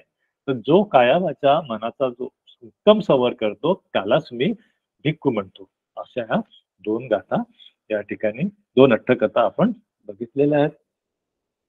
तर विश्लेषण, आता थोडीशी चर्चा यावरती. तर सबत्त सवरो साधू हा जो आता दोन्ही गाथा म्हणजे दोन्ही अट्टकथामधून आपल्याला हेच दिसते की आपल्याला काया वाचा मनाची सगळ्याच इंद्रियांचा संवर करायचा आहे योग्य प्रकारे साधू. तर याच्यामध्ये जर आपण बघितलं डिटेलमध्ये तर असं दिसतं की आपले जे डोअर सेन्सेस आहेत, आता हे जे डोअर सेन्सेस आहेत की कोणते कोणते आहेत? कान, डोळा, नाक, त्वचा, नाही का, आणि जिव्हा. ठीक आहे, आणि घ्राण इंद्रिय. तर हे जे 6 इंद्रिय आहेत आपले, तर या 6 इंद्रियाचं रक्षण करायचं, संवर करायचं बुद्धांनी आपल्याला आता सांगितलेलं आहे. टोटल 6. तर why to guard those senses doors. तर हे सुद्धा बुद्धांनी सांगितलंय की कशाला गार्ड करायचे, काय गरज आहे. बुद्ध कोणतीही गोष्ट आपल्याला अशी विनाकारण नाही सांगत ना की गार्ड करा. तर त्याचं कारण बुद्ध सांगतायत की याशिवाय तुम्हाला दुःखातून मुक्त होता येणार नाही. सब दुःख पमुच्यती हे त्यांचं शेवटचं वाक्य आहे त्या गाथेमधलं, की जोपर्यंत तुम्ही ह्या 6 सेन्सेसना, या 6 सेन्स डोअर्सना गार्ड करत नाही तोपर्यंत तुम्ही या दुःख चक्रामध्ये फिरत राहणार, तुम्ही या दुःख चक्रातून मुक्त होऊ शकत नाही. पण आपल्या एक लक्षात आलं असेल की how to guard the sense doors. आता हे जे 6 इंद्रिय आहेत, या 6 इंद्रियांना गार्ड करायचं बुद्धांनी या 3 गाथांमध्ये किंवा या दोन्ही अट्टकथांमध्ये सांगितलेलं नाही. कारण असं आहे, म्हणजे असं मला वाटतं की कारण ते एक एक इंद्रियाचा संवर करत असतात ना, म्हणजे त्यांना संवर करणं माहिती आहे, म्हणून कदाचित त्यांनी या ठिकाणी संवर त्या कसे गाईडलाईन्स काही दिलेल्या नाही आहेत. पण ह्या ह्या जो आपल्याला गाईडलाईन्स माहिती होत नाही तोपर्यंत नुसतं असं करा तसं करा, सेन्स गार्ड करा, हे कसं काय करणार? म्हणजे करायचं तर काय करायचं, नाही का? की सगळेच म्हणजे दुसरे टीचर सुद्धा म्हणतात की तुम्ही तोंडावरती नियंत्रण ठेवा, डोळ्यावरती नियंत्रण ठेवा, बुरा मत देखो, बुरा मत बोलो, बुरा मत सुनो, राईट? पण कसं म्हणजे बुरा मत देखो म्हणजे आता तुम्ही रस्त्याने चाललाय, तुमची गाडी चाललेली आहे आणि तुम्हाला एखादी वाईट गोष्ट घटना दिसलेली आहे, तुम्ही जर डोळे बंद केले कारण बुरा मत देखो, तर मग तुमचा अपघात होणार. तर हे काही सोल्युशन नाही होऊ शकत. दुसरं आहे सेन्स गार्डचं एक उदाहरण की सेन्स गार्डसाठी काही जे टीचर्स आहेत, आपण कोणाला टीका नाही करत आहे, आपण एक कंपॅरेटिव्ह स्टडी करूया, की सांगतात की पूर्ण शरीरावरती वस्त्रच नाही ठेवायचं, म्हणजे शरीराला इतकं टॉर्चर करायचं की थंडी असो, ऊन असो, वारा असो, पाऊस असो, कपडेच नाही घालायचे, तर ते कायासंवर होईल. पण त्या कायासंवर आणि तुमच्या चित्ताचं काय? चित्त तर तसंच आहे. तुमचं चित्त आणि काया हे जे नामरूप आहे, यापैकी तुम्ही रूपाला फक्त टॉर्चर करताय, चित्ताची शुद्धी कुठे होते आहे त्याने? किंवा अजून एक पर्याय त्यांनी सांगितलेला आहे त्या धर्मगुरूंनी, की पूर्ण शरीराचे जे केस आहेत ते उपटून टाकायचे, लोचन, की शरीरावरती नियंत्रण. तर म्हणजे असे उपटून टाकायचे, त्या वेदना किती प्रचंड होत असतील. नंतर अजून एक त्यांनी सांगितलेलं आहे की उपवास, इतका उपवास करायचा की पूर्ण शरीर जर्जर होईल. 4 दिवस, 8 दिवस, 2 महिने, 3 महिने उपवास करायचा. का तर शरीराचा संवर करायचा आहे. पण त्यांना बुद्ध विचारतात, या लोकांना यावरती चर्चा झाली आणि बुद्ध म्हणतात की हे तुम्ही का करताय टॉर्चर? नाही, आम्ही मागच्या जन्मात जे काही वाईट कर्म केले होते ना, त्याचं आम्ही कॉम्पेन्सेट करतोय. एक सुत्त आहे बघा, खूप सुंदर सुत्त आहे, कधीतरी आपण घेऊया चर्चेला. तर त्यावर म्हणतात, बुद्ध विचारतात की तुम्ही किती वाईट कर्म केलेले आहेत किंवा किती अकुशल कर्म केलेले आहेत ते सांगू शकाल का? ते म्हणतात नाही, आम्हाला नाही माहिती. मग तुम्ही कसं काय करताय? तर आम्ही अंदाजे करतोय. मग ते अंदाजे करतोय म्हणजे तुम्हाला नेमकं काय करायचं आहे, कुठला सेन्स गार्ड करायचा आहे, हे तुमच्याकडे स्पष्टताच नाही आहे. तर तुम्ही हे जे करताय शरीराला ज्या इतक्या मोठ्या यातना देत आहेत, या गोष्टीला अजिबात अर्थ नाही. यामुळे तुमचं चित्ताची शुद्धी होऊ शकत नाही आणि तुम्ही या सब दुःखापमुच्यती म्हणजे या दुःखातून मुक्त होणं शक्य नाही. पण बुद्धांनी जी गाईडलाईन दिलेली आहे ती कुठलेही जे टीचिंग आहेत बुद्धाच्या त्या परिपूर्ण असतात आणि बुद्धांनी मग याच्यावरती पुढे कसे कसे गाईडलाईन दिलेले आहेत ते आपण बघूया. आणि शेवटी बुद्ध कसे आपल्याला सब दुःखापमुच्यती पर्यंत घेऊन जात आहे ते थोडक्यात आपण बघूया. तर बुद्ध सांगतात सगळ्यात आधी, द्वे मे भिक्कवे अंता पभज्यतेन न सवितव्य. तुम्ही कुठल्याही दोन टोकाची भूमिका घ्यायची नाही आहे. मग एक तर तुम्ही शरीराला इतकं भयानक टॉर्चर पण नाही करायचं आहे किंवा दुसरीकडे खूप ऐश्वर्यामध्ये पण लोळायचं नाहीये. हे दोन टोक सोडून द्यायचं आणि मग काय करायचं की मध्यमा पटिपदा, तुम्ही काय करा, मध्यम मार्ग घ्या. तर मध्यम मार्ग घेतला, तो मध्यम मार्ग म्हणजे अर्य अष्टांगिको मग्गो. आणि आपल्या सगळ्यांनाच माहिती आहे, तर हा अर्य अष्टांगिक मार्ग आपल्या ज्या गाथा आहेत त्याला तो अनुसरून कसा आपल्याला अप्लाय होतो हे आपण थोडस बघूया. काय म्हणजे जे इंद्रिय संवराच्या बाबतीमध्ये आर्य अठ्ठंगिको मग्गो कसा काम करतो हे थोडस बघूया. तर आर्य अठ्ठंगिको मग्गो एकदा वाचतो मी. सम्मा दिट्ठी, सम्मा संकप्पो, सम्मा सती, सम्मा समाधी, सम्मा वायामो, सम्मा वाचा, सम्मा संकप कम्मंतो आणि सम्मा आजीवो. तर पहिल्या या जी जातक होतो त्या जातकामध्ये आपण बघितलं की जो एक कुरुरष्ट असतं आणि दुसरा याचा असतो कलिंग असतो. तर कलिंगाचे लोक त्यांना वर्षा होत नाही किंवा त्यांना दुर्भिक्ष असतं. पण इकडले जे असतात कुरु राष्ट्रातले जे बोधिसत्व असतात किंवा त्यांचं राज्य असतं ते सांगायला सुद्धा भीतात की आमच्या हातून शील तुटलेला असण्याची शक्यता आहे. आम्ही शिलाचं पालन करतो पण म्हणजे दे आर सो कॉन्शियस, इतके कॉन्शियस आहे. तर बेसिक फाउंडेशन जे तुम्हाला मार्गावर चालण्याचं ते आहे शील. त्यामध्ये सम्मा वाचा, सम्मा संकल्प आणि सम्मा आजीव हे बाय डिफॉल्ट आहे. आणि नंतर मग येतं सम्मा सती, सम्मा समाधी आणि सम्मा व्यायाम. तर ह्या 6 इंद्रियामध्ये, या 6 इंद्रियातून आपल्या नामरूपामध्ये जे जे काही येतं त्याबद्दल तुम्ही माइंडफुल किती आहात आणि त्या माइंडफुलनेस मध्ये तुम्ही सत्य काय बघत आहात हे जर तुम्हाला समजलं आणि ते समजणं म्हणजे सम्मा समाधी आणि हे समजण्याचा प्रयत्न करणं त्यातील सम्मा व्यायामो. तर पुढचं तर प्रज्ञा येणारच आहे आपल्याला. जेव्हा तुम्ही समाधी करणार तर ते प्रज्ञा येणारच आहे, समाधिठी येणारच आहे. तर आपण सुरुवात करूया फस्सा आयताना. हे जे आयतन आहेत हे 6 इंद्रियावरती जे बुद्ध सांगतायत की याच्यावरती तुम्ही गार्ड केलं पाहिजे. तर हे गार्ड कसं करायचं तर हे बुद्ध सांगत आहेत. तर 6 धातू झालेत म्हणजे मनो धातू, सॉरी मनो आयतन, चक्षु आयतन, सोत आयतन, घाण, जिव्हा आणि काया. आयतन म्हणजे डोर, सेन्स डोर. ओके. तर ह्या सगळ्या डोर्स जेव्हा आपल्याकडे नामरूप आहे ना, तर नामरूप म्हणजे आपलं जे शरीर आणि मनाचं जे आपण जो एक्झिस्टन्स मध्ये आहोत, तर हे 6 डोअर हे बंद करता येत नाही. डोळे बंद करणार किती वेळ बंद ठेवणार तुम्ही, कान बंद ठेवणार किती वेळ, आणि डोळे बंद ठेवले तर रात्री ठेवणार बंद. पण मन जे आहे हे 24 तास काम करत असतं. मनाला तुम्ही बंद करू शकत नाही. ही गोष्ट आपण लक्षात घेतली पाहिजे. त्यामुळे त्यांना बंद करणं हे काही त्यातलं सोल्युशन होत नाही. तर त्याच्यावरती पुढचा उपाय काय आहे हे बघूया.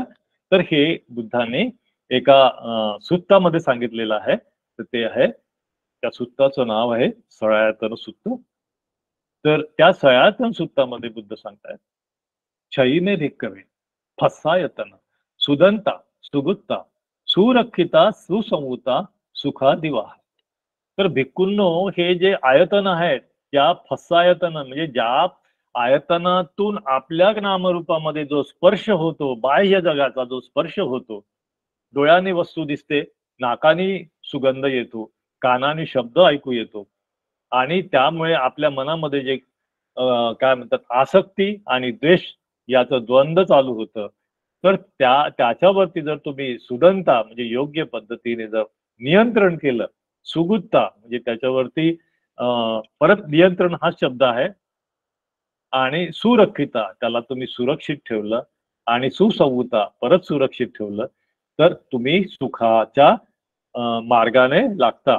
आणि ऑन द कॉन्ट्ररी सळेव फस्यायतनानी भिक्कवो, ह्या 6 आयतनांनी जर तुम्ही असंवुत राहिलात किंवा याच्यावरती तुमचं कुठलंच नियंत्रण नसेल तर तुमचं दुःख निगच्छती, निगच्छती म्हणजे तुमचा दुःखाचा मार्ग बिलकुल गॅरंटीडच आहे. त्याला दुसरा ऑप्शन नाही आहे, दुसरा पर्याय नाही आहे. मग एकेका आयतनाबद्दल बुद्ध सांगतात. दिस्वान रूपाने मनोरमाने, एखादी सुंदर रूप मनोरम रूप बघितल्यावर दिस्वान, अथोपी दिस्वान अमनोरमाने, किंवा असं होऊ शकतं की अमनोरमान एकदम वाईट दृश्य पण दिसू शकतं. तर मनोरमे रागपत विनोद आहे. ज्या वेळेस तुम्ही मनोरम दृश्य बघता डोळ्यांनी, आता हे चक्षुद्वार आहे, चक्षु आयतन आहे, राईट. तर हे बघत असताना तुमचं डोळ्याचं जे आहे त्यावेळेस तुमच्या मनामध्ये आसक्ती निर्माण नाही झाली पाहिजे. रागपत विनोद आहे, तुमचं जे राग म्हणजे आसक्ती, विनोद आहे ती सोडून दिली पाहिजे. विनोद म्हणजे मराठी विनोद नाहीये, विनोद म्हणजे तू गिव अप. आणि तो अप्रिय मेती मन पदोसये, मग जर तुमच्या मनात द्वेष निर्माण झाला कशामुळे, वाईट दृश्य पाहिल्यामुळे, तर तो सुद्धा द्वेष नष्ट केला पाहिजे. म्हणजे दोन्ही गोष्टींनी तुम्ही उपेक्षात राहिलं पाहिजे, समतेत राहिलं पाहिजे. हे झालं चक्षुच्या बाबतीत. मग सद्दंग सुत्वा म्हणजे शब्द, म्हणजे आता सोत द्वाराबद्दल बोलतायत. सद्दंच सुत्वा दुभय पिया पिय, दुभय म्हणजे दोन्ही बाजूचं, म्हणजे प्रिय आणि अप्रिय शब्द ऐकायला आला तर प्रियमी शब्दे न समचितोसिया, म्हणजे तुम्हाला प्रिय वाटला तर तुम्ही काही आनंद मानून घ्यायचा नाही, आणि अथोप्रिय दोषगत विनोदी, आणि जर प्रिय नसेल, अप्रिय अथ अप्रिय असेल तर तो सुद्धा तुम्ही त्याला त्याच्यामध्ये द्वेष निर्माण झाला, तो द्वेष सुद्धा काढून टाकायचा.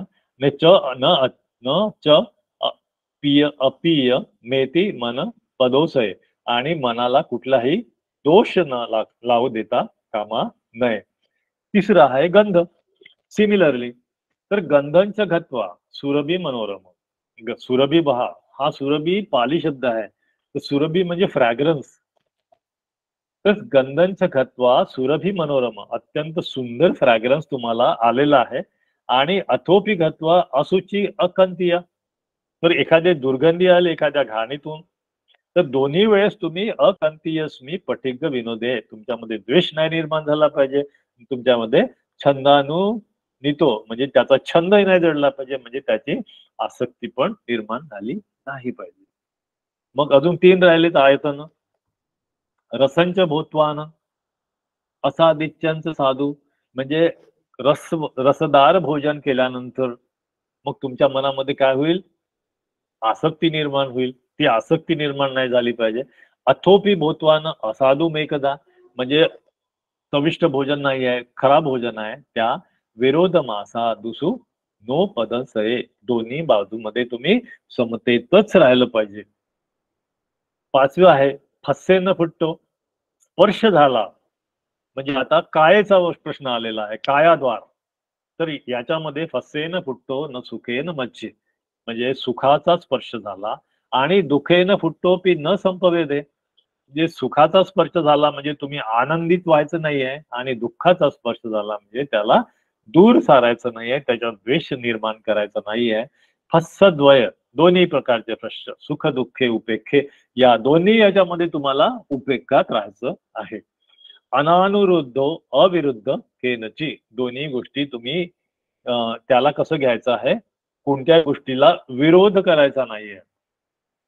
6वं आहे एवं मनो छसू यदा. आता शेवटचं जे सेन्स डोअर आहे ते आहे मनो. मनो छसू यदा स्वभावितो कुठ्ठस्स चित्त न विकंपते क्वची. हा जो शब्द आहे आपल्याला नेहमी येत असतो मंगलसूत्रामध्ये. कुठ्ठस्स लोक दम्मेही चित्त न कंपती, नाही का. तर जे काही स्पर्श होता मनावरती, आता हे बाकीचे जे 5ही सेन्सेस आहे आणि हा 6वा मनाचा, ह्या 6ही सेन्सेसचे सेन्स डोअरचे जे इफेक्ट आहेत, ते काय इनपुट्स आहेत, ते मनावर काम करत आहेत, त्याचा मनावर स्पर्श होतो आहे. आणि या अशा अवस्थेमध्ये या सगळ्या स्पर्शांना तुमचं चित्त कंपन होत नाही.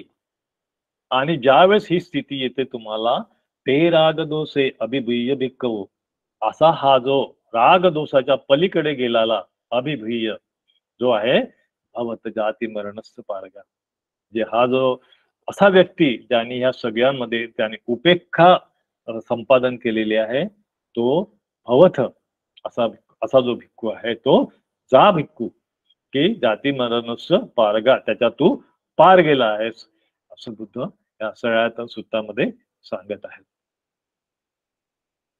तर प्रॉब्लेम असा आहे आपला की जरी हे सूत्र सांगितलं तर बुद्ध एका सूत्रामध्ये परत म्हणतात की हे जरी मी सांगितलं की 6 आयतनावरती तुम्ही गार्ड करा, मी उपेक्षात राहा, पण हे मी जेव्हा बोधिसत्ता होतो त्यावेळेस सुद्धा मला जमत नव्हतं. बरेचदा माझ्याकडून ही जे उपेक्षा आहे ही भंग होत होती. हे विकून हे काही सोपं काम नाही आहे.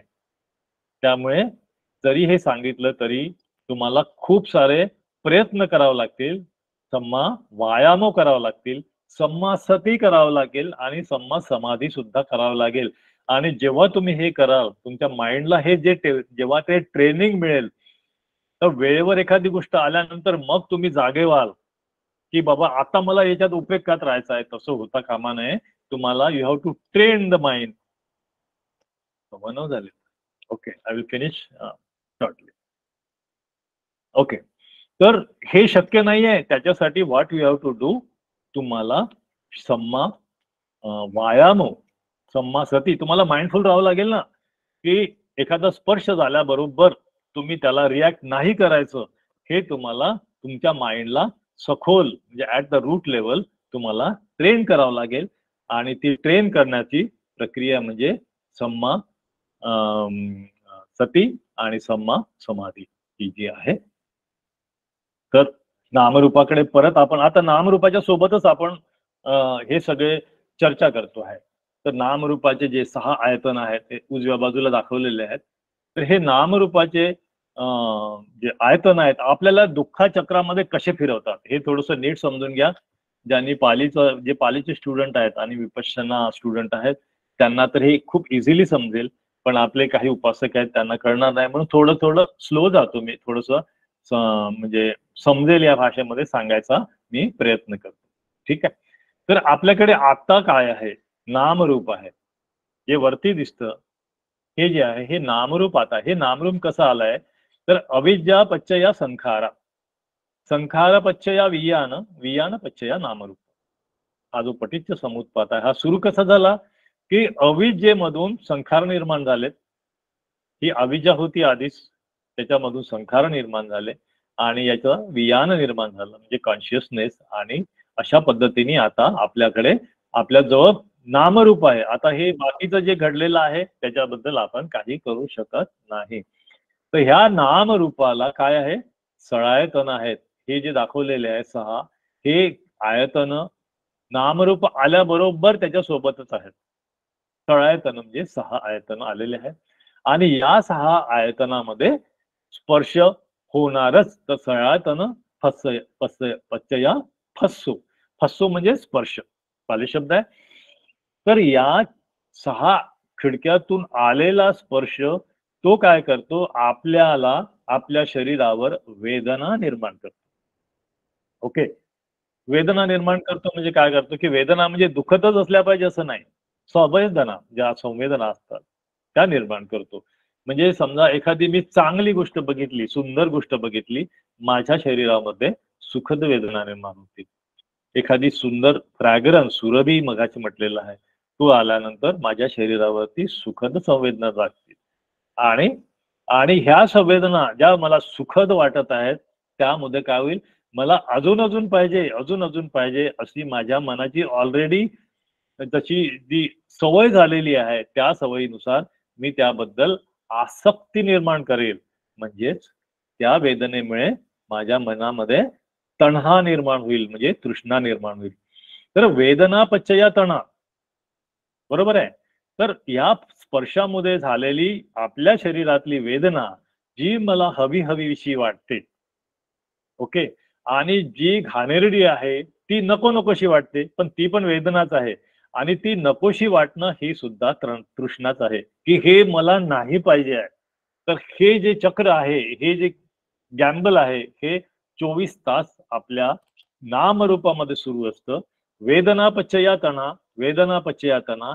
आणि अशा पद्धतीने आपला हा जी तृष्णा आहे आणि हेच तृष्णा दुःखाचं कारण आहे, हे असं बुद्ध या ठिकाणी पटिच्च समुत्पाद सूत्रामध्ये सांगत आहेत. आता या तृष्णेचं पुढे काय होतं बघा. आता तुमच्या सळायतनामधून स्पर्श आलेला आहे, स्पर्शामधून वेदना निर्माण झालेल्या आहेत तुमच्या शरीरावर आणि तुम्हाला माहितीच नाही, बरेचदा माहिती नसतं. आणि त्या माहिती करून घेण्यासाठी आपल्याला काय करावं लागते, सम्मा सती अँड सम्मा समाधी. जर तुम्ही सम्मा सतीमध्ये असाल तर तुम्हाला त्या वेदना काय आहेत हे जाणून मग त्या वेदना तुमच्या लक्षात येतात की अरे या वेदना तर अनित्य आहेत, हे तर दुःख आहेत, कारण ह्या बदलत आहेत.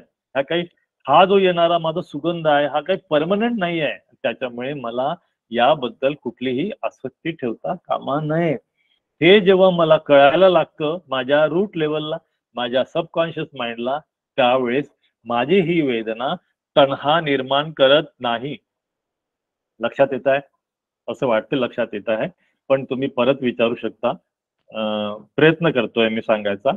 तर वेदना पच्चया तणा, तुमच्या शरीरात तुमच्या सळायतनातून आलेला प्रत्येक स्पर्श तुमच्या शरीरावरती वेदना उत्पन्न करतो आणि त्या वेदनांचं रूपांतर तृष्णेमध्ये होतं. आणि ही तृष्णा काय होते, अजून अजून घट्ट होत जाते. मला अजून पाहिजे, मला अजून पाहिजे, मला अजून पाहिजे, मला अजून ते नको आहे, मला ते अजून नको आहे, म्हणजे निगेटिव्ह तणा. तर अशा पद्धतीचं हे उपादान तयार होतं. उपादान म्हणजे पॉवरफुल तणा, म्हणजे त्याला म्हणतात क्लिंगिंग. हे क्लिंगिंग तयार झाल्यानंतर भवो ही भवाची प्रक्रिया सुरू होते. अशा पद्धतीने त्याचं एक संखारा, एक रिजिड म्हणजे एक काय म्हणतात डीप रुटेड इन्स्क्राप्शन, काय म्हणतात त्याला स्क्रायबिंग तयार होतं. दॅट इज भव. आणि तिथे भवाची प्रक्रिया, दुःखाच्या बिकमिंगची प्रक्रिया तिथे सुरू होते. आणि त्या दुःखेच्या प्रक्रियेतून पुन्हा जन्म होतो. कारण मला हे सगळं पाहिजे आहे आणि माझ्या चित्तावर ते रजिस्टर झालेलं आहे, त्यामुळे माझा जन्म होतो. आणि हा जन्म झाल्याबरोबर जाती जरा मरण दुःख हे आलंच. तुमचा जन्म झाला म्हणजे जाती बी दुःखा, जरा बी दुःखा, मरणम बी दुःखं, बरोबर. आणि संकितेन पंच उपादान खंदा बी दुःखा. अशा पद्धतीने हे दुःखाचं जे अरायझिंग आहे किंवा दुःखाचं जे अक्युम्युलेशन आहे हे कशामुळे झालेलं आहे? या वेदनांमुळे आणि या तणांमुळे झालेलं आहे. ओके, मला वाटते आय होप थोडस म्हणजे कळत असेल असं होप करतोय. ओके, तर मग करायचं काय? माझ्याकडे आता हे जे पट्टीच समुत्पादाचं जे चक्र आहे हे तोडायचं कसं?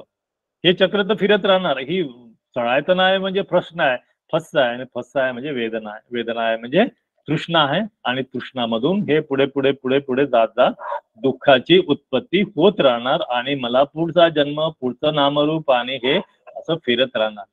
तर याच्या बुद्धाने यामध्ये हे चक्र तोडायचं काय साधन दिलेलं आहे बघा. आपल्याला हीच एक टूल आहे की जे भवचक्र तोडण्याचं ही लिंक आहे. या 12 कड्या ज्या आहेत, या 12 कड्यामधली हीच एक कडी आहे की जी आपल्याला तोडता येते. कोणती कडी आहे? ती आहे वेदना पच्चया तणा. जे वेदना माझ्या निर्माण झालेली आहे, आणि जर मी उपेक्षात असलो आणि ती वेदना मी बघितली की अरे ही वेदना तर काय आहे? अनित्य आहे, हे दुःख आहे, याबद्दल मी तन्हा तृष्णा निर्माण कशी काय करू? या वेदनेतून मला प्रज्ञा निर्माण झाली पाहिजे. हे जे आहे याच्याबद्दल मी कुठल्याही पद्धतीची प्रतिक्रिया नाही दिली पाहिजे. जसं मगाशी बुद्धांनी सांगितलेलं आहे त्या सळायतन सुत्तामध्ये की तुमच्याकडे दुर्गंधी येऊ की सुगंध येऊ, तुम्ही कसे पाहिजे? उपेक्षात राहिले पाहिजे. आणि जेव्हा तुम्ही उपेक्षात असता त्यावेळेस तृष्णा निर्माण होत नाही. म्हणजे ही कडी ज्या वेळेस तुटते त्यावेळेस तुमचं हे दुःख बनण्याचं जे प्रक्रिया आहे ती इथून ब्रेक होते. आणि दिस इज व्हॉट विपश्यना. हेच आपण विपश्यनेमध्ये करत असतो. जेवढं तुम्ही जास्त सम्मा व्यायाम करता, म्हणजे जेवढे जास्त याच्यामध्ये सराव करता, तेवढी ही जी कटिंग प्रोसेस आहे वेदना पच्चया तणा ही ब्रेक होत जाते. आणि या ठिकाणी वेदना पच्चया पय्या म्हणजे वेदनापासून तुम्ही प्रज्ञा जागृत करता, म्हणून हे इथे ब्रेक होऊन जाते. हे जे चक्र आहे भवचक्र ब्रेक होऊन जातं. आणि त्याच्या हे बुद्धाने सांगितलं की हे एक टूल आहे तुम्हाला दुःखातून मुक्त करण्याचं. हे जे दुःख चक्र आहे याला तोडण्याचं हे एक टूल आहे. ते टूल म्हणजे विपश्यना आहे. हे मी थोडस सांगायचा प्रयत्न केला. तर परत आपण जर बघितलं आर्य अष्टांगिक मार्ग आताच बघितला, तर 2 टोकाला न जाता आम्ही काय करायचं आहे? पहिले तर शीलामध्ये प्रतिष्ठित व्हायचं आहे. आपल्या याच्यामध्ये पण आलेलं आहे ते जातकांमध्ये की शीलाला किती महत्व आहे. आणि शील जर नसेल तर तुम्ही समाधी करू शकत नाही. त्याचा काहीही उपयोग नाही. It is a wastage of time. आणि तुम्ही सम्मा व्यायाम म्हणजे तुम्ही सतत प्रयत्न करायचा आहे, व्यायाम करायचा आहे आणि समाधीत प्रतिष्ठित व्हायचं आहे. जेव्हा जेव्हा तुमच्या मनामध्ये संवेदना जागतील तर तुमच्या सबकॉन्शियस माइंडने तिथेच लक्षात ठेवायला पाहिजे की ही जी संवेदना आहे ही अनित्य आहे, हे दुःख आहे, ही माझी संवेदना आहे, हे अनंत आहे. हे कळणं म्हणजे समाधी. ही समाधी म्हणजे दुसरं तिसरं काय नसतं, कुशलस्थ चित्तस्थ एकाग्रता, कुशल चित्ताची एकाग्रता. हे जर असेल तुमच्याकडे तरच तुम्ही ती तण्हा जी आहे, जे वेदना पच्चया तण्हा, ही कडी तोडू शकता आणि प्रज्ञा प्राप्त करू शकता. ती प्रज्ञा म्हणजे सम्मा दिट्ठी आणि सम्मा संकल्प. तर संकल्प कसा की हे ह्या मार्गावर मी सतत चालत राहणार, हा संकल्प.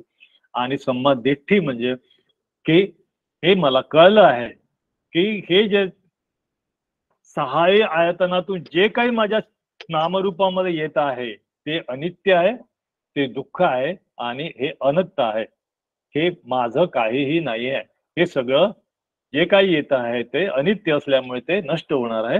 अशा पद्धतीने हा जो पटिच्च समुत्पात आहे याचा वापर करून तुम्ही आर्य अष्टांगिक मार्गावर चालू शकता, असं मला याच्यातून सांगायचं आहे. या आजच्या धम्मसाकच्या मधून मला वाटते बरचसं समजलं असावं. नसेल समजलं नो प्रॉब्लेम, तुम्ही प्रश्न विचारू शकता. त्यावेळेस आता जी गाथा म्हटलेली आहे ती परत एकदा म्हणतो मी. एवं मनो छस्सु यदा सुभावितो पुट्टस्य चित्त न विकंपेती क्वचि. सहाही इंद्रियांना जेव्हा आपण सुभावित करतो, नियंत्रित करतो, त्यावेळेस तुमचं चित्त कधीही कंपन पावत नाही. ते रागदोषे अभिभूय भिक्खवे. हे रागदोषाच्या पलीकडे गेलेला जो आहे भवत भिक्खूंनो, जाती मरणाच्या पार तुम्ही पोचा. या सगळ्या फॉलो करून गाढ करून सहा इंद्रियांना गाढ करून तुम्ही त्याच्या दुःखातून, या सगळ्या दुःखातून मुक्त व्हा. हे सगळ्यातून सूत्रांमध्ये बुद्धांनी सांगितलेलं आहे. या धम्मसाकच्यामुळे मला संधी दिली तुम्ही, मला तुमच्याशी बोलण्याची संधी मिळाली. सगळ्या आयोजकांचं एकदा पुन्हा मी धन्यवाद देतो. आपण मला ऐकून घेतलं त्याबद्दल आपलंही सगळ्यांचं धन्यवाद. Thank you very much. भवतु सर्व मंगल. साधू साधू साधू. धन्यवाद सर. खूप सुंदररित्या गाथा व तिच्या अट्टकथावर तुम्ही प्रकाश टाकला. खूप सुंदर आणि सहज समजेल अशा पद्धतीने ही अट्टकथा समजावून सांगितली. खूप खूप धन्यवाद आणि साधुवाद. आजच्या व्याख्यानाला अनुसरून जर कोणाचे प्रश्न असतील तर ते जरूर विचारावे. हा मंच आता प्रश्न उत्तरासाठी खुला आहे. प्रभाकर मटके यांनी हात वर केलेला प्रश्न आहे का आपला? जय भीम सर. नमो बुद्धाय. जय भीम. नमो बुद्धाय. सर हे उपादान समजलं नाही, थोडं सविस्तर सांगा ना. उपादान तन्हा तर ठीक आहे. उपादान म्हणजे काय होतं की तन्हा जी निर्माण होते ना ती अजून घट्ट होत जाते. अजून तिच्यावरती काय होतं, मल्टिप्लिकेशन होत जातं. कारण एकदा तृष्णा निर्माण झाली ना आपल्याला ती गोष्ट अजून पाहिजे असते. तर त्याच्यामुळे ती जी पॉवर आहे, म्हणजे काय म्हणतात, ते तणाचाच एक प्रकार आहे, पण तो जास्त पॉवरफुल आहे म्हणून त्याला उपादान म्हटलेलं आहे. क्लिंगिंग, त्याला तो चिटकून जातो त्या तृष्णेला, तो तृष्णेच्या आहारी जातो संपूर्णपणे, त्याला उपादान म्हटलं. Sir clear sir. Thank you. Sir, I want to say something. Pradnya here. हा, डॉक्टर प्रज्ञा बोला madam. Raise my hand. Okay, now very good explanation. खूपच छान आणि आवडलं आणि very simplified English मध्ये. I would like to add on की आपण जे शाळा येताना सांगितलेत ना, अनलेस अँड अंटिल त्याला वियानाची जोड असते तोपर्यंत ते वर्कआउट होत नाही. म्हणजे आपण नुसतं बॉडीने बघत नाही करू शकत, नुसत्या डोळ्याने नाही बघू शकत. जसं चक्षु, चित्त, घाणेंद्रिय, जिव्हा, काया जे आहे सांगितलं आपण, त्याचं आलंबन आहे. जसं रूप, सद्द, गंध, रस आणि कायाचं पोटक. अनलेस अँड अंटिल वियानाची जोड आहे कॉन्शियसनेसची, चक्कू वियान, सुप्त वियान, मग ते कार्यरत होतं. ते जसं की बघा काही पर्सन जे असं कोमामध्ये असतात आणि त्यांना सगळे बॉडी पार्ट्स आहेत पण ते सेन्स ऑर्गन्स वर्क करत नसतात. तर ते एक मला पॉइंट ऍड ऑन करायला. तुमचा आवाज कमी येतो मॅडम, थोडस जोरात सांगा. हा, आता येतोय का? हो, येस येतो. हा, ओके. तर ते अनलेस अँड अंटिल त्याला वियानाची जोड आहे तोपर्यंत वर्कआउट नाही होत. हे जे सगळे जे आरंभण आहे ते म्हणतात किंवा आलंबन आहेत प्रत्येक जे सेन्स ऑर्गनचे, त्याच्या कार्यरत होण्यासाठी वियानाची जोड असणे आवश्यक आहे. तो एक पॉइंट आहे. आणि जे मनो आहे, हे Buddha was first to find out की हे एक सेन्स ऑर्गन आहे. तोपर्यंत त्यांचे जे कंटेम्पररी सगळे जे सायंटिस्ट होते तेव्हाचे फिलॉसॉफर, थिंकर, मग त्यांनी हे 5 सेन्स ऑर्गन्स रिमेनिंग सांगितले होते. Buddha he was the first find out that की मनोपान आहे. आणि हे जे तुम्ही छान सांगितलं की जेव्हा म्हणजे अविद्या पच्च शंकार, शंकार पच्च वियान, नामरूप सळायतन, वेदना फसो, मग वेदना फसं म्हणजे तेव्हा जेव्हा स्पर्श होतो ह्या चक्षुला रूपाचा किंवा नोजला स्मेलचा, साध्या भाषेत, कानांना शब्दाचा, ओके, किंवा काळेला टचचा कुठलाही. पण त्याच्यानंतर त्या ज्या वेदना निर्माण होतात, सुखद, दुःखद किंवा अदुःखद, सुखद, आणि मग त्याच्यामुळे मग आपण ते क्रेविंग आहे म्हणजे राग आहे का दोष आहे ते डिसाईड करतो, जर आवडीची आहे की नाही. आणि अभिधम्माच्या भाषेत मग अजून 2 त्याच्यात ऍड होतात, सोमनस्य दोमनस्य, मनाचे चांगलं आणि मनाचं वाईट. पण त्याच्यातूनही आपण जे त्याला म्हणजे ती जर तिथे साखळी तोडली तर पुढे तणाव, उपादान. तणाव म्हणजे आपल्याला डिझायर वाटतं, हे आपल्याला पाहिजे पाहिजे असं ते. पण strong craving, strong passion, strong desire, that leads to उपादान, की मी याच्याशिवाय जगू शकत नाही. म्हणजे त्याचं तणाचं किंवा रागाचं, आसक्तीचं एकदम प्रखर रूप, की मी आता आपण जर चहाची टेस्ट केली, मला आवडली, मी दिवसातून 1दा घेते, 2दा घेते, पण तासाला आणि मी चहाशिवाय राहू शकत नाही, ते झालं उपादान. त्याच्यात यू कॅन रिप्लेस, आता जसं आता मोबाईल आहे करंट, किंवा यू कॅन रिप्लेस अनेक कोणत्याही गोष्टीतून. पण अल्टिमेटली दॅट इज ट्रू, की ही जी साखळी जिथे तोडली आपण, वेदना, पश्य, तन्हा, दॅट इज परफेक्ट. पण परत ही आपण ते वेदना तिथे का देतो? कारण अविद्या, सगळ्याचं रूट हे अविद्याच आहे. परत जर तिथे विद्या प्राप्त झाली तर मग हे सगळं पुढच्या ज्या कड्या आहेत तर जो रूट कॉज आहे, म्हणजे बुद्धांनी जे परत 2 हे दिले, एक तर ह्याच्यामुळे हे होतं पश्य, आणि हे नाही तर ते नाही, असं पटीच्या समुपाद ह्या कन्सेप्ट मध्ये एक्सप्लेन केलेलं आहे. त्या 2 पाऱ्या कड्या रिव्हर्स ऑर्डरने, आपण म्हणतो ना असेंडिंग आणि डिसेंडिंग ऑर्डर, 2 प्रकारचे अनुलोम विलोम त्या टाईप प्रमाणे. आणि तेवढं मला ऍड ऑन करायचं होतं. पण nice, overall it was very very nice, I like it. Thank you sir. Thank you doctor Pragya. वियानं बरोबर आहे, विया नसल्याशिवाय ते आपल्याला सेन्स होत नाही किंवा त्याचा वेदना निर्माण होत नाही. पण हे मुद्दामून मी यासाठी नाही सांगितलं की आपल्याकडे उपासकांमध्ये सगळ्यांनी विपश्यना केलेली नाही, त्यामुळे जास्त खोलात न जाता जेवढं प्राथमिक स्वरूपात आपल्याला सांगता येईल तो प्रयत्न मी केलेला आहे. पण थँक्यू सो मच. तुमचं जे सजेशन आहे की 6वं जे सेन्स आहे, सेन्स ऑर्गन, ते मन आहे, ते बुद्धांनी सांगितलेलं आहे. I agree with you. जय भीम सर, छान सांगितलं. जय भीम मॅडम, निर्जला मॅडम, जय भीम. How are you? एकदम बढिया सर, छान. आणि तुमचं प्रवचन ऐकलं तर अजून छान वाटत आहे मला. एक क्वेश्चन होता मला की आपल्याला विपश्यना करतो तेव्हा वेदना होतात, तर सुखद वेदना खूपच छान वाटतात, खूपच चांगलं, म्हणजे हव्याशा वाटतात ना. आणि मग ते जीवन जगताना पण आपल्याला चांगलं वाटतंय. पण जेव्हा आपण लोकांमध्ये जातो आणि जेव्हा काय अशा गोष्टी घडतात निगेटिव्ह, आपण किती पण हे असलं, जागृत असलं, हे असलं, ते असलं, तरी पण कुठेतरी असतं निगेटिव्ह येऊन जातं की नाही त्या व्यक्तीने असं झालं, असं बोलला. तर ते कशी प्रॅक्टिस करावी लागेल सर? That is समव्यायाम. म्हणजे तुमचं जे माइंडला ट्रेन करण्याची जी हे आहे, प्रक्रिया आहे, ती कुठेतरी अजून स्ट्रेंथन करावी लागेल. मी असं म्हणत नाही की तुम्ही त्याच्यात परफेक्ट होऊ शकता किंवा परफेक्ट व्हा. आपल्याला स्लोली त्याच्यात पक्व व्हावं लागेल. ते पक्व यासाठी की जसं तुम्ही म्हटलं की एखादी आनंद, चांगली गोष्ट दिसल्यानंतर, आपल्या मनाची गोष्ट दिसल्यानंतर आपल्यात सुखद वेदना निर्माण होतात. तर ह्या सुखद वेदना निर्माण झाल्यानंतर त्यावर तुम्ही कसं रिॲक्ट करता, जे तुमचं चित्त कसं रिॲक्ट करतं, की तुमचं चित्त कसं पाहिजे, इक्वॅनिमस पाहिजे, काय म्हणतात त्याला, समान पातळीमध्ये. काय म्हणतात इक्वॅनिमस म्हणजे उपेक्षा. Yes, absolutely. तर त्यामध्येच आपल्याला पक्व व्हायचं आहे आणि त्यासाठीच आपल्याला विपश्यनाचा सराव करावा लागतो. ही जी आपली सवय आहे जन्मापासूनची, की चांगलं मिळालं की खुश, वाईट मिळालं की राग, जे आनंद, जो चांगलं मिळण्याची पुन्हा पुन्हा आसक्ती, आणि जे वाईट असते त्याला नकोची आसक्ती, म्हणजे एवर्षनची आसक्ती, ती पण आसक्तीच आहे. ही तोडायसाठी तर आपल्याला व्यायाम करायचा आहे, प्रत्यक्ष त्याची प्रॅक्टिस करायची आहे. तुमच्या मनाला ती सवय लावायची. Sir thank you. Is it okay? Thank you sir. Welcome. संतक सर बोला. सर, हे जे भवचक्र आहे याच्यामध्ये अविद्या, पश्य, विज्ञानानंतर मग नामरूप आहे.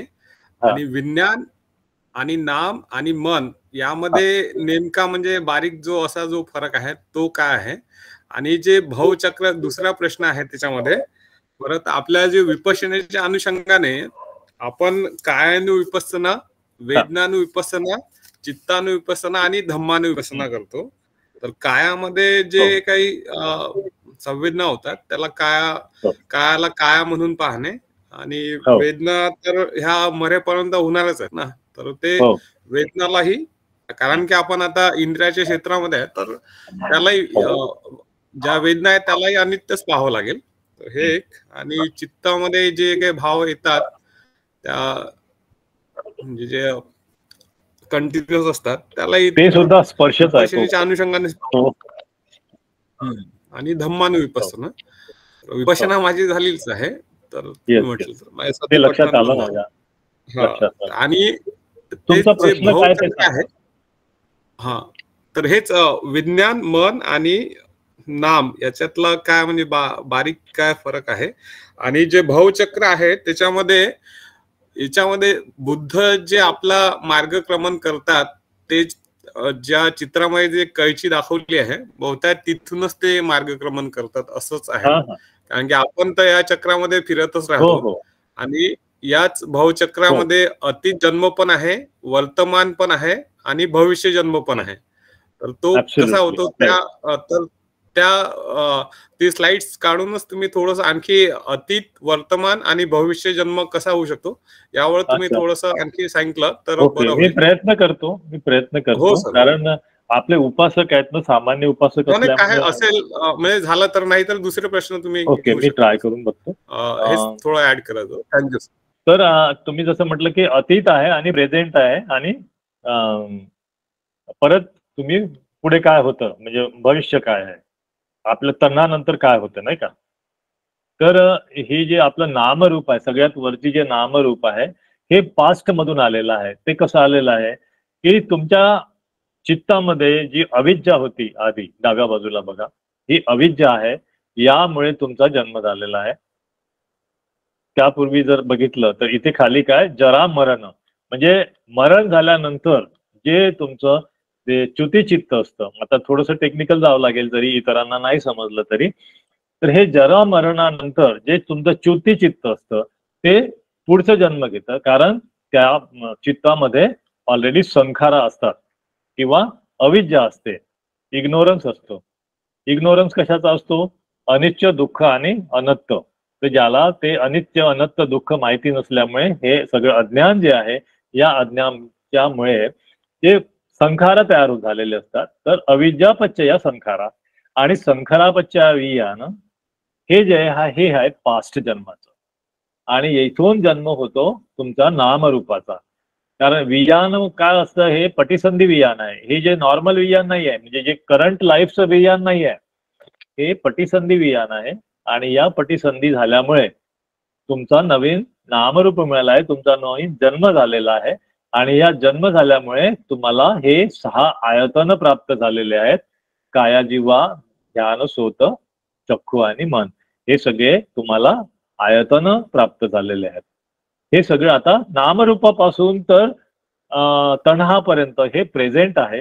नंतर तन्हाच्या पुढे पण प्रेझेंट आहे उपादान, आणि उपादान नंतर मग ही जी भवाची प्रक्रिया आहे ही सुरू होते. नंतर आता हे पुढे पुढे चाललं आहे, आता हे भविष्यात चाललेलं आहे. उपादान तुमचं क्लिंगिंग झालेलं आहे, भव झालेलं आहे. नंतर परत हे जे जाती आहे, या बिकमिंगची जाती, म्हणजे पुन्हा पुन्हा ती गोष्ट उद्भवणे, पुन्हा पुन्हा दुःख उद्भवणे. आणि अशा पद्धतीने तो दुःखामध्ये पूर्ण लोटपोट झालेला असतो तो व्यक्ती, आणि पुन्हा मरतो तो. जरा मरण आणि दुःख दोमनस उपायाचे, असा मोठा शब्द आहे म्हणून हा छोटा लिहिलेला आहे. आणि हे असं भवचक्र सुरू राहतं. आय होप थोडा का होईना मी सांगायचा प्रयत्न केलेला आहे. Is it okay sir? हो सर, हो हो. हॅलो, माझा प्रश्न आहे. हा, मला हे म्हणायचं, आवाज कमी तुझं. मला हे म्हणायचं, हा बोला. की आपण एखादं कुशल कर्म केलं, आपण एखादं कुशल कर्म केलं आणि त्या कुशल कर्माच्या बदल्यात आपल्याला पुण्य मिळते, हो ना सर? हो हो. हा, तर हे जे मिळालेलं पुण्य आपल्याला दुसऱ्या लोकांना वितरित करता येते का? हो हो. कसं वितरित करता येईल? कसं वितरित करता येईल ते आपण मैत्री देतो, त्या मैत्रीच्या भावनेतून ते की माझे जे गुड कर्म आहेत ते इतरांपर्यंत पोहोचवत, ही आपली मैत्री भावना असते. ते कसं पोहोचत ती प्रक्रिया मला इथे या सब्जेक्ट वरती किंवा आजच्या चर्चेत तर नाही सांगता येणार. मग माझं जर ते पुण्य दुसऱ्याला मिळतं मग माझ्याजवळ तर काहीच नाही राहणार, झिरो राहील. नाही, पुण्य वितरण आणि पुण्य कमी नाही होत. हा, पुण्य कमी नाही होत. पुण्य वितरण हे सुद्धा एक पुण्यकर्म आहे. ते कमी नाही होणार. ते कमी नाही होणार. हो का? त्याचं एखादं उदाहरण सांगता येईल का या संदर्भात?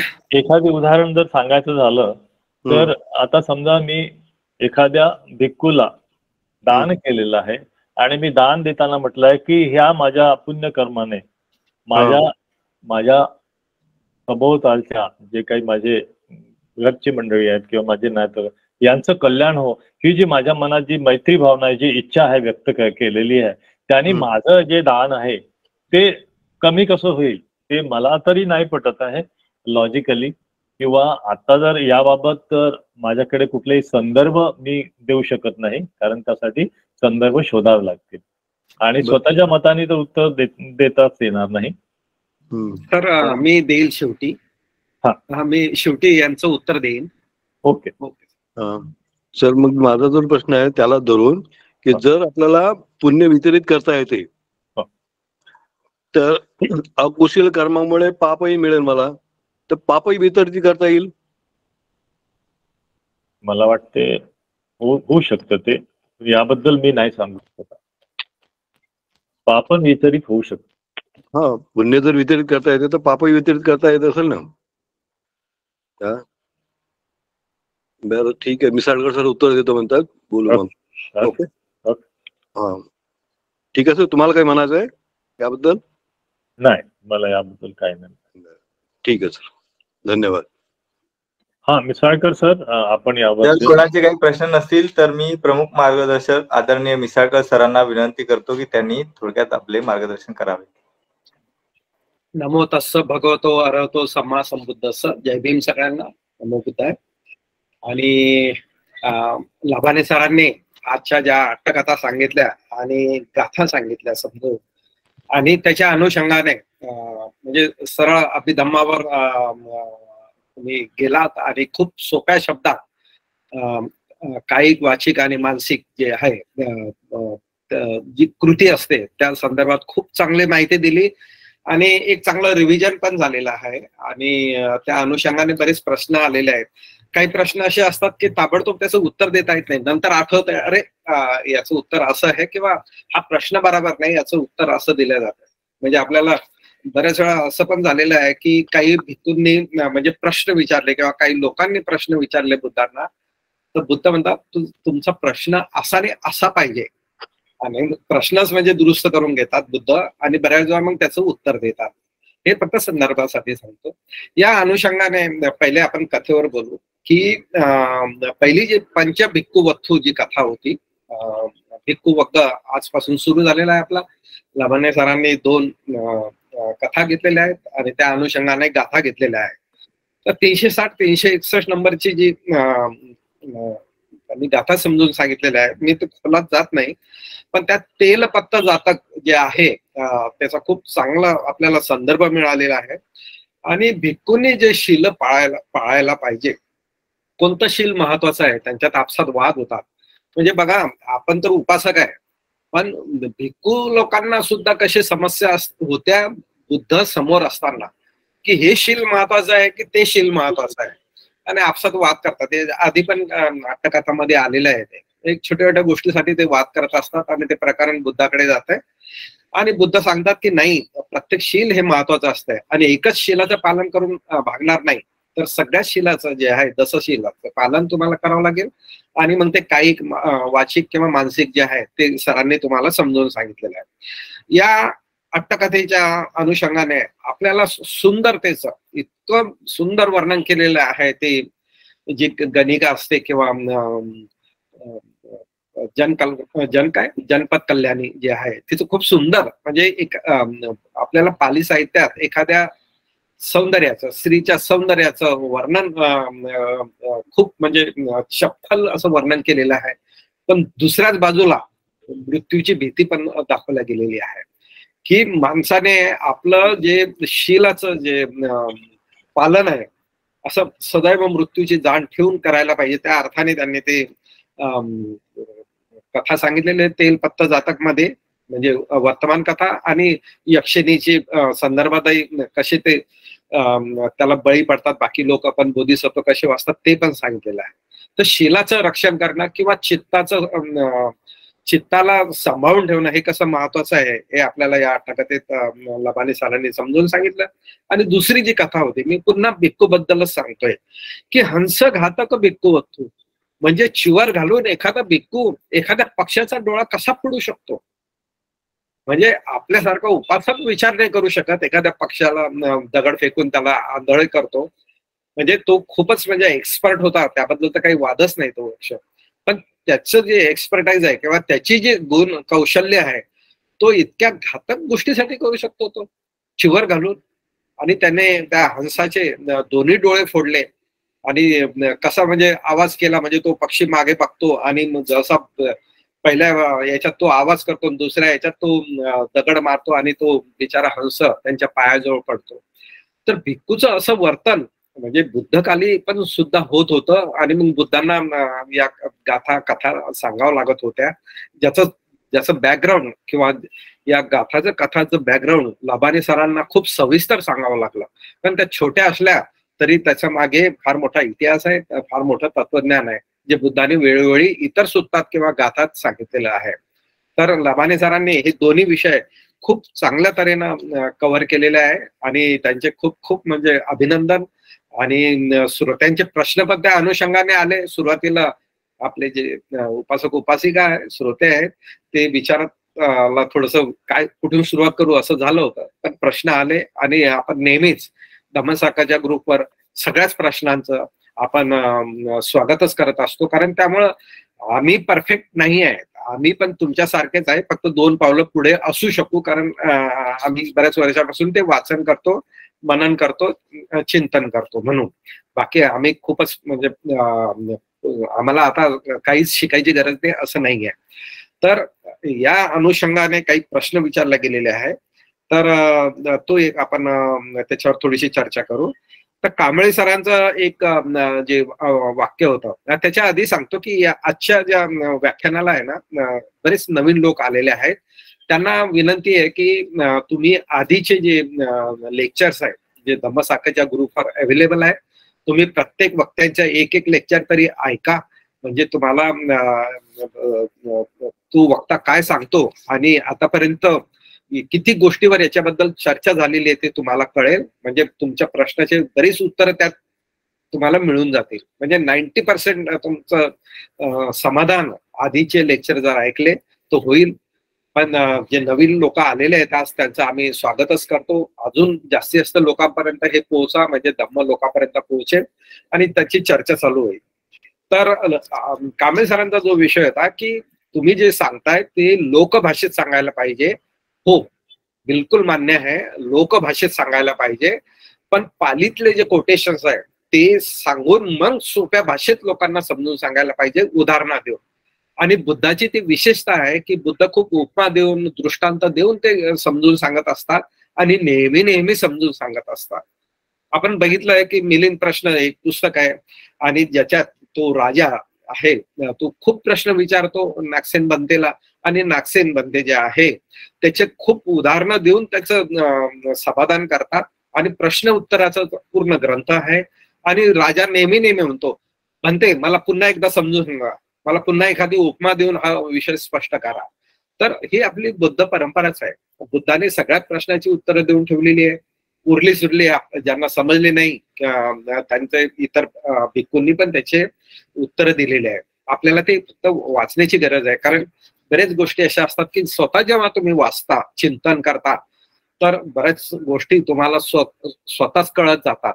आणि मी ते पुन्हा पुन्हा सांगतो की एक गाथा, एक कथा वाचून तुम्हाला, एक सुत्त वाचून तुम्हाला होऊ शकतं की अनेक प्रश्न असतील, पण जेव्हा तुम्ही 1, 2, 4, 10, 20 सुत्त वाचता किंवा अट्टकथा वाचता किंवा गाथा वाचता, तर तुमच्याला पहिल्या कथेला जे प्रश्न पडले होते किंवा सुत्त वाचताना जे प्रश्न पडले होते, ती 20व्या 25व्या कथेत किंवा सुत्तात त्याचं उत्तर तुम्हाला मिळालेलं असेल. कारण हे ग्रॅज्युअल प्रोसेस आहे. बुद्धाने खूप वेगवेगळ्या तऱ्हेनं समजून सांगितलेलं आहे आणि म्हणून वाचन मनन करणं अत्यंत गरजेचं आहे. आपण धम्मसाखरच्या तो आपण समजून सांगायचा प्रयत्न करतो, ते फक्त धम्मपद समजून सांगायचा प्रयत्न करतो गेल्या 3 वर्षापासून. पण याच्या व्यतिरिक्त बुद्धाने खूप काही सांगितलेलं आहे. म्हणून प्रत्येक उपासक उपासिक किंवा श्रोत्यांनी स्वतः वाचनाचा छंद जोपासावा आणि स्वतः चिंतन मनन करावं. ठीक आहे. तर लोकभाषेत सांगायचा आमचा नेहमीच प्रयत्न आहे. याच्या आधीचे तुम्ही सारांश बघा किंवा याच्या आधीचे लेक्चर बघा, तुम्हाला कल्पना येईल की हे कसं व्यक्तिगत पातळीवर दैनंदिन जीवनात कसं उपयोगी पडतंय ते आपण सांगितलेलं आहे. आणि तुमचा प्रश्न वाजवी आहे की लोकभाषेत सांगावा. ठीक आहे. नंतर तायडीजींचा प्रश्न होता की पुण्य वितरणाने आपलं पुण्य कमी होतंय का. तर याच्यावर मिलिंद प्रश्नामध्ये किंवा मला वाटतं एखाद्या सुत्तामध्ये पण त्यात लिहिलेलं आहे की पुण्य वितरण जेव्हा करतो ना, ते कधीही कमी होत नाही. त्याची उपमा देऊन तुम्ही विचारलंय, तर त्यांनी दिव्याची उपमा दिलेली आहे. एका दिव्याने जर दुसरा दिवा पेटवावा तर पहिल्या दिव्याचा प्रकाश कमी होईल का? नाही होत. हे उदाहरण देऊन बनते जे आहे, मला वाटतं नागसेन बनतेने समजून सांगितलेलं आहे की पुण्य वितरित करताना कधीही तुमचं पुण्य कमी होत नाही. एक लक्षात ठेवा, तुमचं पुण्य आणि तुमचं पाप हे तुम्हालाच कॅरी करायचं आहे. तुम्हाला ते कधीही तुमचा पाठलाग सोडणार नाही. ठीक आहे. मी पुण्याचा आधी सांगतो. तर पुण्य तुम्ही कितीही वितरित केलं तर ते दिव्याप्रमाणे तुम्ही 1000 दिवे लावा, एका दिव्याने तुमचं दिव्याचा प्रकाश कमी होणार नाही. त्यामुळे तुम्ही पुण्य वितरित करत चला. काही काळजी करू नका की माझं पुण्य संपलं. ठीक आहे. दुसरं जे आहे की पाप, तर मी जे सांगितलेलं आहे की पाप तर तुम्हालाच कॅरी करावं लागेल. मग मी खून करेल आणि दुसऱ्याने ते पाप व्हावं असं होणार नाहीये. जर म्हणजे आता मला थोडंसं सुचलं म्हणून सांगतो, ते किती परफेक्ट आहे माहिती नाही.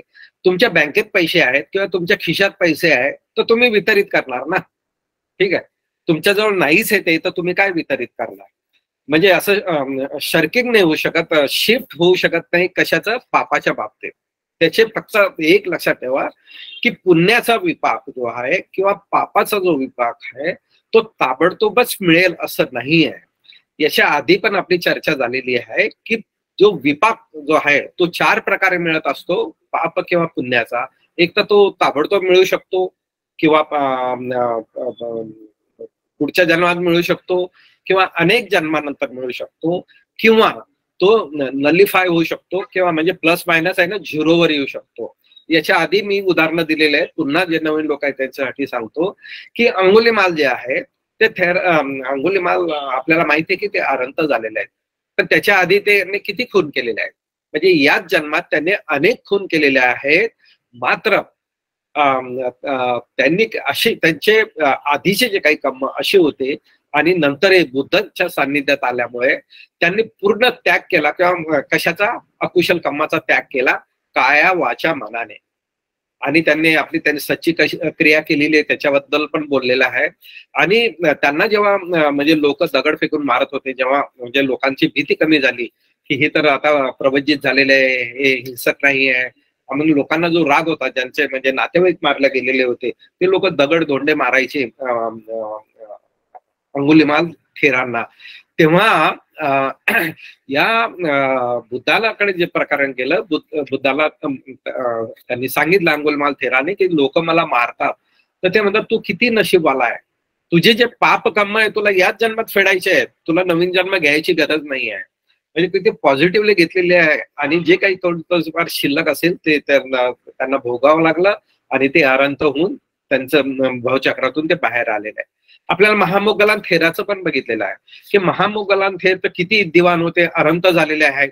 मात्र त्यांचे पूर्वीचे जे कर्म होते आणि त्यांचे कर्म असे होते ना जे खूप म्हणजे गंभीर म्हटलं जातात. जसं की आईवडिलाला मारणं हे आहे ना खूप गंभीर म्हटलं गेलेलं आहे बुद्ध धम्मात किंवा बुद्धाच्या वचनामध्ये ते आलेलं आहे बऱ्याच वेळा. आईवडिलाची सेवा ही उत्तम सेवा म्हटल्या गेलेली आहे. आईवडिलाचं त्रास देणं हे सगळ्यात मोठं पाप सांगितलं गेलेलं आहे आणि त्याच्यापासून मुक्तता नाही आहे. म्हणजे इतर जे कर्मचं म्हणजे अकुशल कर्माचं निर्मिती म्हणजे न्यूट्रल होऊ शकते ते किंवा मायनस होऊ शकते ते, मात्र आई वडिलाला मारणं जे आहे किंवा बुद्धांना किंवा पश्चित बुद्धांना मारणं हे कधीही म्हणजे त्यापासून सुटका नाही आहे. म्हणून महामोगलांथेर एवढे म्हणजे अग्रश्रावक होते बुद्धाचे, दिवाण होते आणि त्यांनी खूप धम्मासाठी काम केलेलं आहे, तरी सुद्धा त्यांचा खून झालेला आहे कारण त्यांच्या आईवडिलांना त्यांनी मारलेलं होतं. तर ते एक लक्षात ठेवा. म्हणजे आपला जे पाप पुण्याचा जो विषय चालू होता किंवा वितरण करण्याचा विषय होता, तर काही विपाक जे असतात ते आता मिळतात, काही नंतर मिळतात, काही फारच नंतर मिळतात आणि काही झिरोवर आणतात, प्लस मायनस करून झिरोवर येतात. अशी काही अभिधम्मामध्ये सांगितलं गेलेलं आहे जे पुण्य वितरणाचं होतं. आणि पंथकजीचा अभ्यास खूप चांगला आहे आणि ते नेहमी गंभीर प्रश्न विचारत असतात. आणि या जन्म मृत्यूच्या बाबतीत मला जे सांगायचं होतं की म्हणजे आपला या धम्मसाकाच्या वरच माझंच एक लेक्चर आहे 31 प्लेन्स ऑफ एक्झिस्टन्सवर. त्यात फर्स्ट पार्ट जो आहे तर जन्म काय, वार्धक्य काय किंवा आजार काय किंवा मृत्यू काय याच्यावर सांगितलेलं आहे.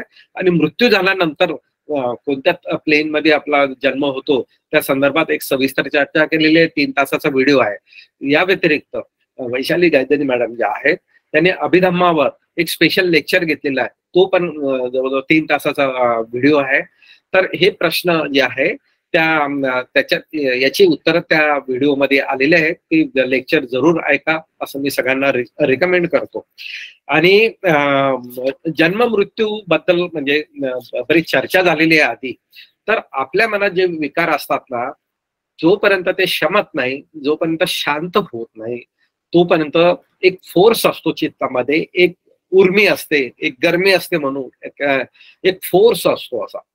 आणि त्या फोर्समुळे तुम्ही नवीन जन्म घेता. म्हणून बुद्ध सांगतात की हाऊ टू डाय, मृत्यू समयी तुमचं चित्त कसं असावं, लेट गो कसं करायचं, अशा अनेक कथा, अट्टकथा, सुत्त आपल्या धम्मसाकाच्या निमित्ताने आपण सांगितलेलं आहे. आणि ते जरूर तुम्ही आधीचे व्हिडिओ त्यासाठीच बघा म्हणतो मी, की तुमचं एक एक प्रश्नाचं उत्तर त्यात दिलं जाईल. आणि नवीन जन्म न घेणं म्हणजे पुन्हा दिव्याची उपमा दिलेली आहे त्यांनी. दिव्यातलं तेल संपलं म्हणजे आता त्यात काही एनर्जीच नाही, म्हणजे काही फोर्सच नाही पुढे जायला, काही फोर्सच नाही आहे. एखादा बॉल आहे आणि त्याच्या मागे काही शक्ती लावली म्हणजे विकाराची, तो पुढे जाईल. ठीक आहे. तर किंवा मी एक साधं उदाहरण देतो, हे माझं उदाहरण आहे की जेव्हा तुम्ही मॅग्नेट घेता किंवा लोहचुंबक घेता आणि ते जमिनीत फेकता, शाळेत फेकलं असेल तुम्ही, तर त्याला अनेक कण त्याला चिटकतात. हे कण कुठून येतात? ते त्याला अट्रॅक्ट करतात आणि नवीन भव जो होतो तो आपलं चित्त समजून घ्या तुम्ही. आपलं चित्त मॅग्नेट सारखं असतंय आणि चित्ताची जशी अवस्था असते मृत्यू समयी त्यानुसार तुम्हाला रूप प्राप्त होतंय. जसं तुम्ही मॅग्नेट फेकता मातीमध्ये, त्याला अनेक कण चिटकतात तसे. ठीक आहे. पण त्या मॅग्नेट मधलं मॅग्नेट निघून गेलं समजून घ्या, ती पॉवर निघून गेली, तर तुम्ही काही फेकलं तरी त्याला काही चिटकणार नाहीये. तर त्या अर्थानं एक साधे उदाहरण मी फक्त समजून सांगण्याच्या किंवा मला असे समजले असं वाटतंय समजावं त्या अर्थानं मी तुम्हाला सांगण्याचा प्रयत्न केलेला आहे. तर या निमित्ताने खूप चांगले प्रश्न विचारले गेले. आम्ही सगळ्यांचं म्हणजे कौतुकच करतो. आणि एक प्रश्न नेहमी म्हणजे विचारला जातो किंवा प्रश्न पडतो प्रत्येकाला की जर म्हणजे अकुशल कर्माचे विपाक जर अकुशल म्हणजे वाईट मिळत असतील किंवा एक आपल्याला माहित आहे तृष्णा ही वाईट आहे, मग तृष्णेच्या मागे लोक का धावतात? हे आपल्या इंद्रियाच्या सुखासाठी आपल्याला त्यामागे का धावावं लागतंय किंवा लोक का धावतात? हा प्रश्न जसा तुम्हाला पडला असेल, मलाही पडला आहे आणि बुद्धकालीन भिक्खूंना पण पडलेला आहे. आणि त्याचंही उत्तर भिक्खूंनी म्हणजे बुद्धांनी भिक्खूंना दिलेलं आहे. काय आहे त्याचं उत्तर?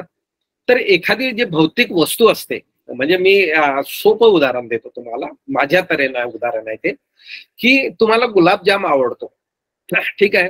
गुलाबजाम तुम्हाला खूप आवडतो असं गृहीत धरा तुमच्या आवडीचा पदार्थ धरा, पेढा धरा, काय कोणता धरायचा तो धरा, किंवा संगीत असेल है ना, इंद्रियाचं म्हटलं ना, डोळ्याला सुखद आहे, शरीराला जे स्पर्श सुखद आहे, किंवा कानाला नाकाला जे काही सुखद असेल, जिभेला, आपण जिभेचा धरू अर्थ इथे समजून घेण्यासाठी की गुलाबजाम तुम्हाला खूप आवडतो, तर जेव्हा तुम्हाला गुलाबजाम खायची इच्छा होते तुम्ही गुलाबजाम खाता, त्यावेळेस तुम्हाला आनंद मिळतो, सुखद वेदना होतात. आता इथे गुलाबजाम जो आहे ना, तुमच्या मनाला म्हणजे तुमच्या जीव इंद्रियाला सुख देण्याचं त्यात गुणधर्म आहे गुलाबजाम मध्ये.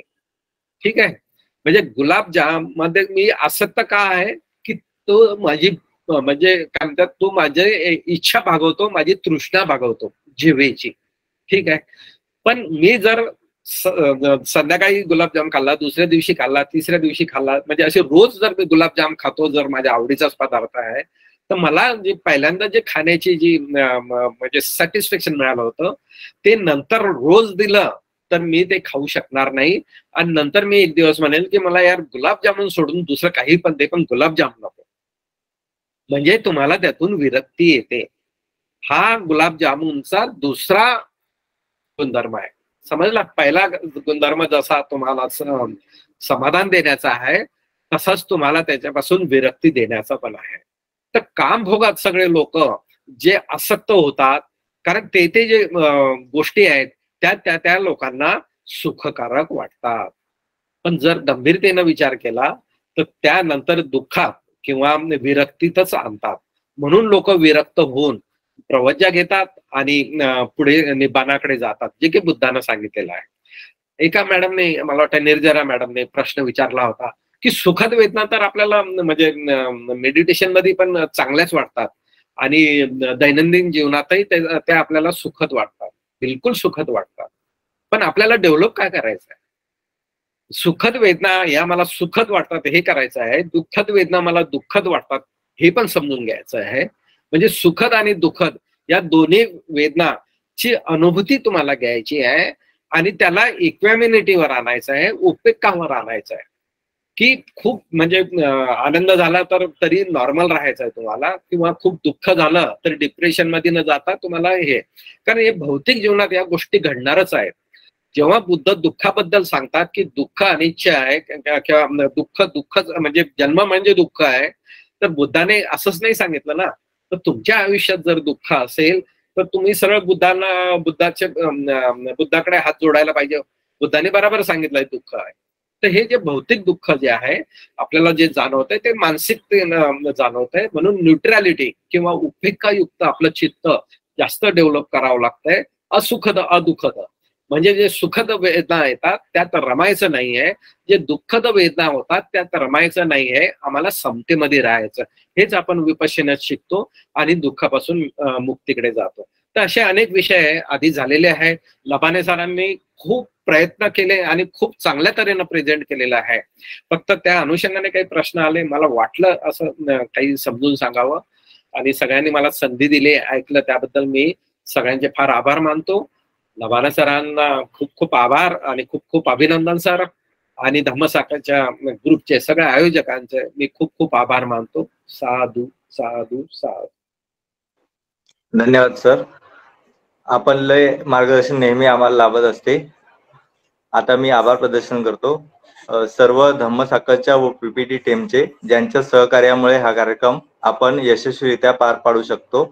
तसेच धन्यवाद देतो USA मधून संजय गायधनी सर आणि वैशाली गायधनी मॅम यांना, जे हा कार्यक्रम यशस्वी होण्यासाठी मार्गदर्शन करतात. याशिवाय या कार्यक्रमाचे आपण जे YouTube वर रेकॉर्डेड व्हिडिओ पाहू शकतो ते त्यांच्या अथक परिश्रमामुळे. सर्वात महत्त्वाचं धन्यवाद देतो आपल्या सर्व उपासक उपासिकांना, जे नेहमी या कार्यक्रमाला हजर राहून जीवनात बुद्ध वचन आचरणात आणण्यासाठी या धम्म मार्गदर्शनाचा लाभ घेत असतात. सर्वांचे जीवन सुखी हो, सर्वांचे खूप मंगल हो, सर्वांना हिताचा सुखाचा मार्ग लाभो, या पुण्यात वसुंधरा साक्ष राहो. आजच्या कार्यक्रमाची समाप्ती नूतन बनसोडे ताई यांना विनंती करतो की धम्मपालन गाथा आणि शरणत्तायाने करावी. सर्वपापसकरणं कुशलसौपटं कदा सचितपर्योदपनम् एतं बुद्धानशासनं